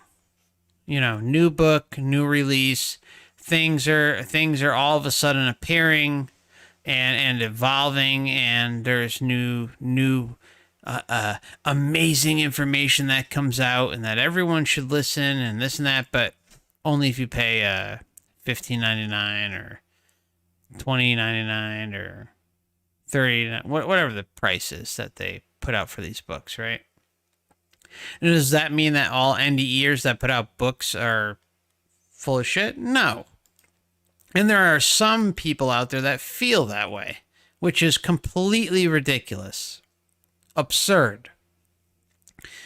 If you didn't have books, if you didn't have actual researchers out there, I'm no expert by any means, but the point is if you didn't have experts out there putting their data and sharing it with the world, we would be more in the dark. But there's like a small group of individuals out there, and you know who I'm talking about, that think that just because someone publishes a book and actually charges money for their research or their book, that they're automatically, they can't be trusted. No. Just like with anything in life, my friends, you've got to be able to use proper discernment. There are going to be liars, hucksters, and swindlers no matter where you turn in this world. And if you haven't figured that out yet, then, well, you're on your own. But it just, you got to do what you got to do, right? You know, sometimes you're going to spend 10, 15, 20 bucks on a book. Or you're going to spend 5, 10 bucks on a audio book or something like that. And you're going to find out that, you know, you got taken for a ride. It happens just with anything in life. It doesn't matter. You pick it. There's always going to be someone out there to capitalize. But should that affect your overall research? No, absolutely not. I mean, really, the information about the whole soul trap speaks for itself. And that's why I can sit here and say, hey, do your own research. You know, if you want to plow through my channel and Wayne's website and Dan's website and Dan's channel, go for it. But at the end of the day, you know, you still should be on a mission to prove all of this to yourself. The red flags are there, and I'm just kind of saying, hey, you know, this, you know, listen to what they're saying. You know, they're telling you one thing, but in reality, it's coming across completely different because they always expose themselves. Not that they're bad individuals or anything like that. It's just that they're always exposing the mechanics of how the realm functions. It's showing the artificial intelligence components on how this whole thing works. And all I'm hoping is that, you know, we can all sit here and say, okay, you know, I'm going to go out and do my research, and, you know, maybe down the road I'll come and say, hey, okay, hey Wayne, hey Dan, hey FC, I see it now. But don't crap on it and just assume that all this is BS, because you have to take in everything. You have to take in the whole realm, your life experience, what's going on out there, not just in your bubble, but you have to take into account everything. You have to take into the flaws of the body. You have to take into the flaws of how we are programmed from birth to age 7, which we were talking about earlier, the early childhood development, how that, I mean, all these different types of animals are out there, right? And they can have a mother or a father, or sometimes even just grow up on their own and be fine. But with humanity, for some reason, you throw a child, think about it. If you have a child and you throw it out into the wild, is it going to survive? Even if you wait 2 months, 3 months, 4 months, 5 months, 6 months, a year, can you theoretically throw a child out into the wild and will they survive? They're not going to. You look around at nature and most of the time they can survive. Even if it's a bird or something, and the bird, you know, is by the baby bird's side for, you know, 2, 3, 4, 5, 6 months, you know, bringing food to the nest and all that, the bird will eventually leave and go on its way and do its own thing and find a mate, and then the cycle continues on and on, right? But with humanity, it seems very evident that we fall into these endless loops. Like, we need certain beings to look out for us as we progress within the simulation. We need it.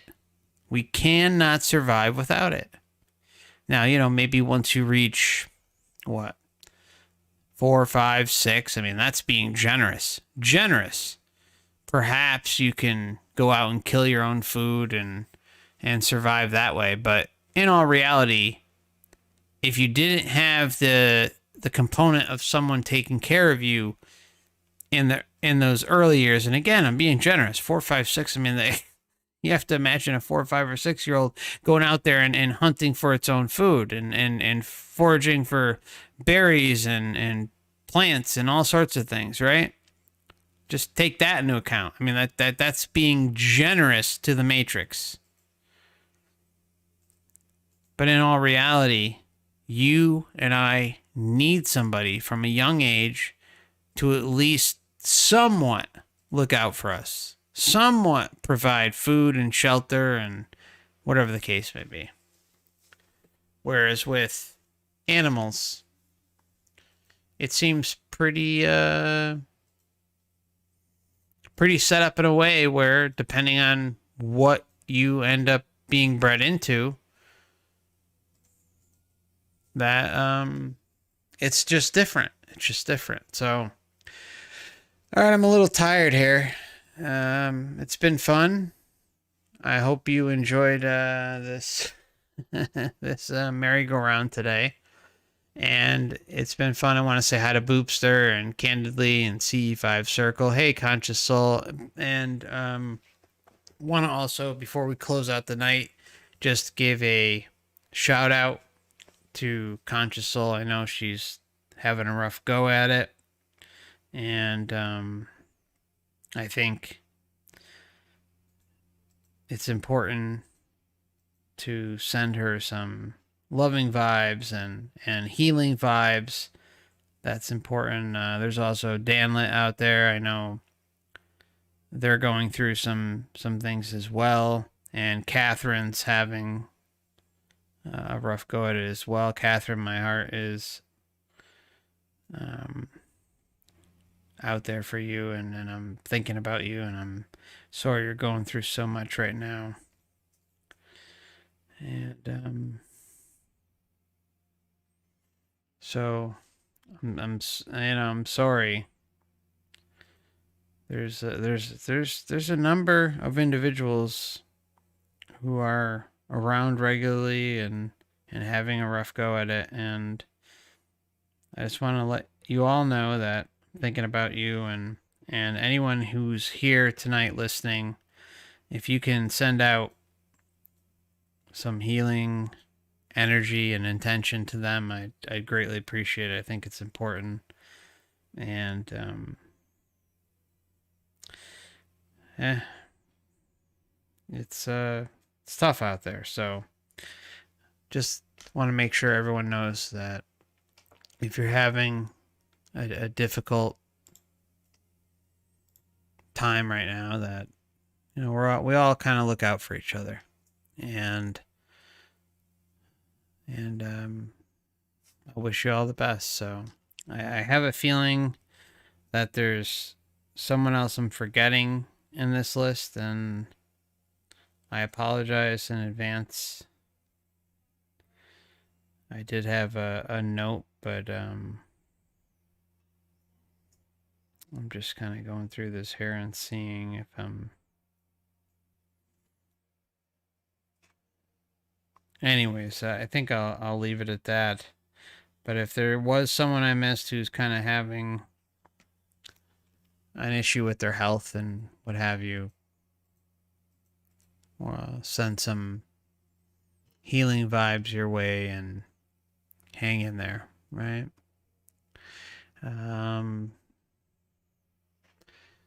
Okay, so I think the last message I'll get to is from Tom S. Tom, thank you for your kind and generous super chat. Tom says, I think that life may be the last one for us to escape.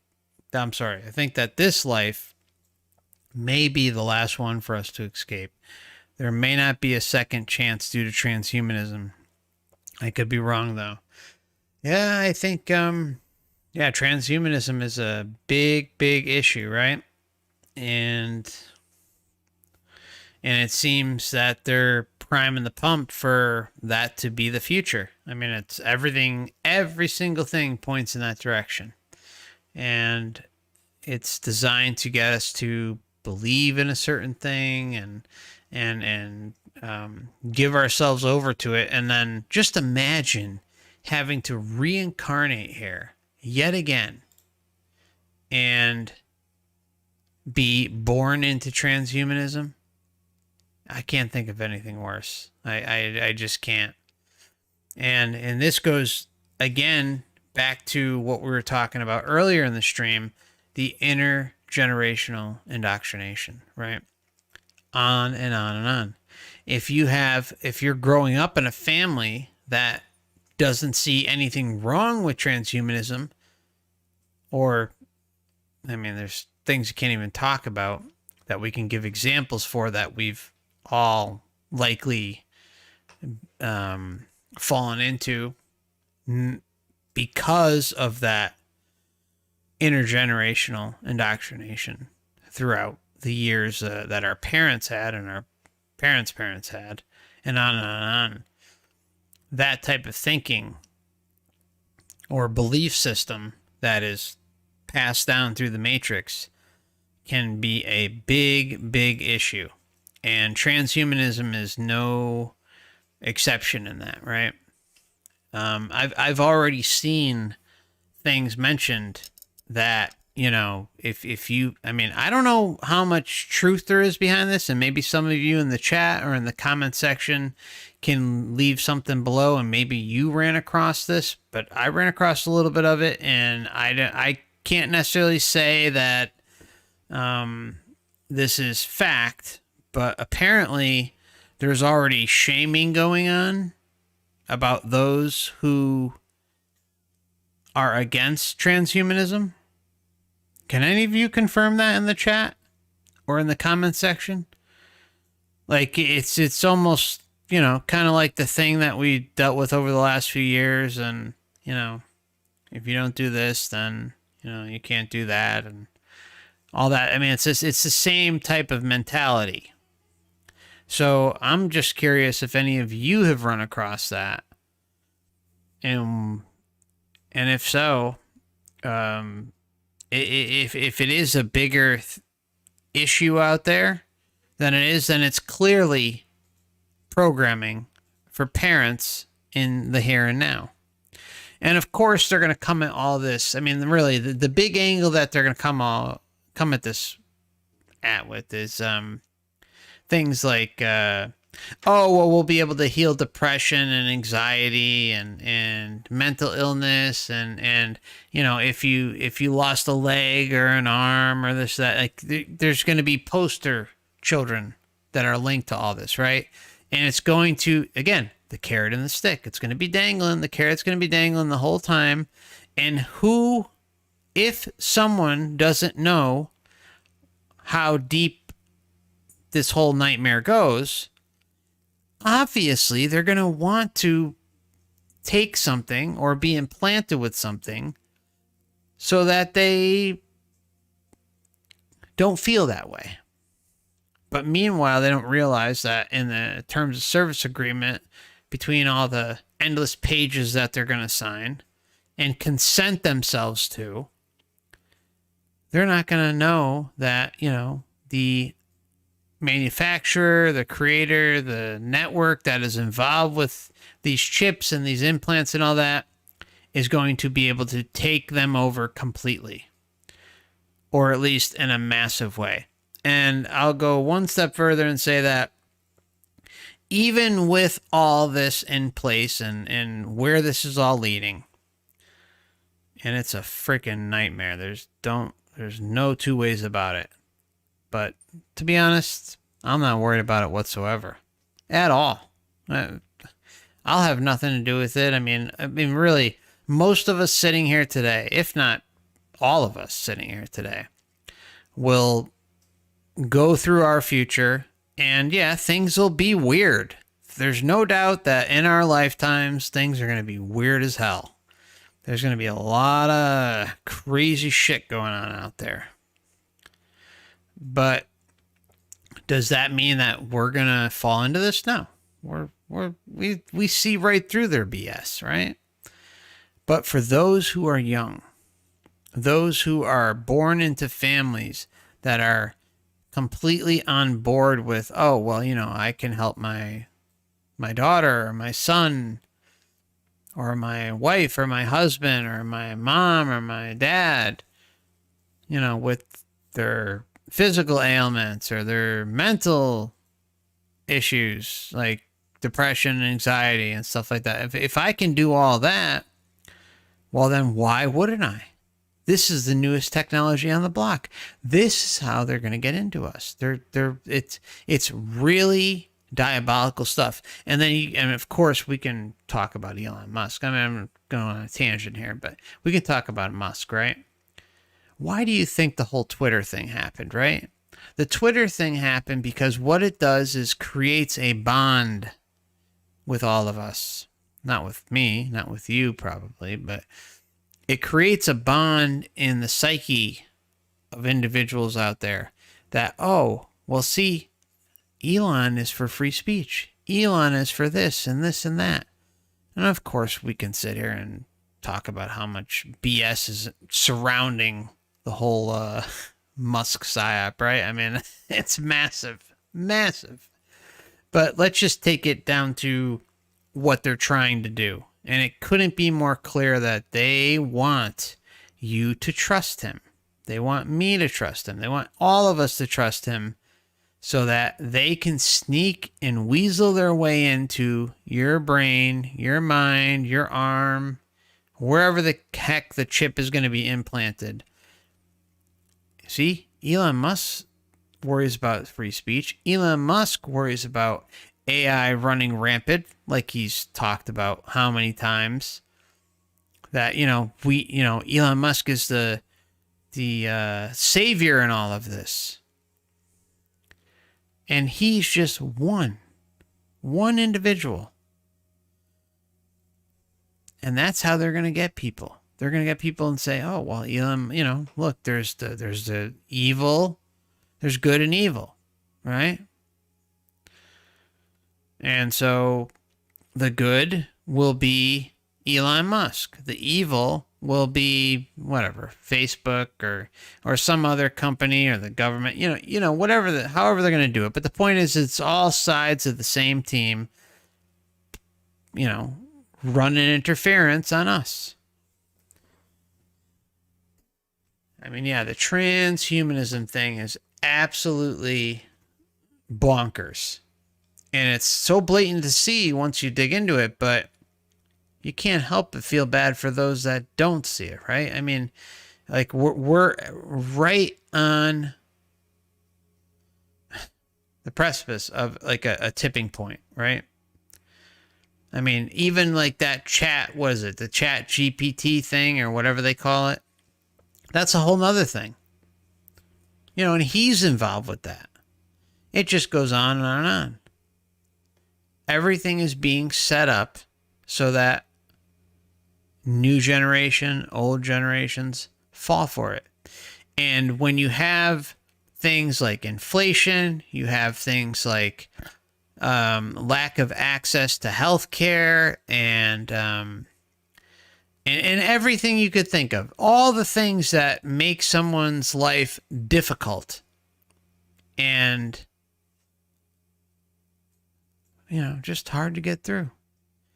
Well, you can have the white knight come flying in, elongated muskrat, and he'll solve the problem for you. Anyways, you get the point.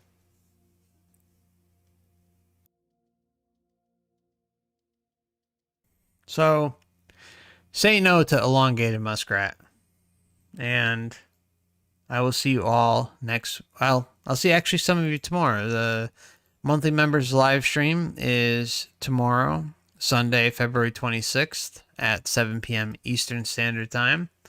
So I'll see some of you then. If not, I will see you next week, or next weekend, I should say. And I want to thank each and every one of you for sticking around. And I appreciate each and every one of you. And don't work too hard next week. Remember, work the minimum, make the maximum.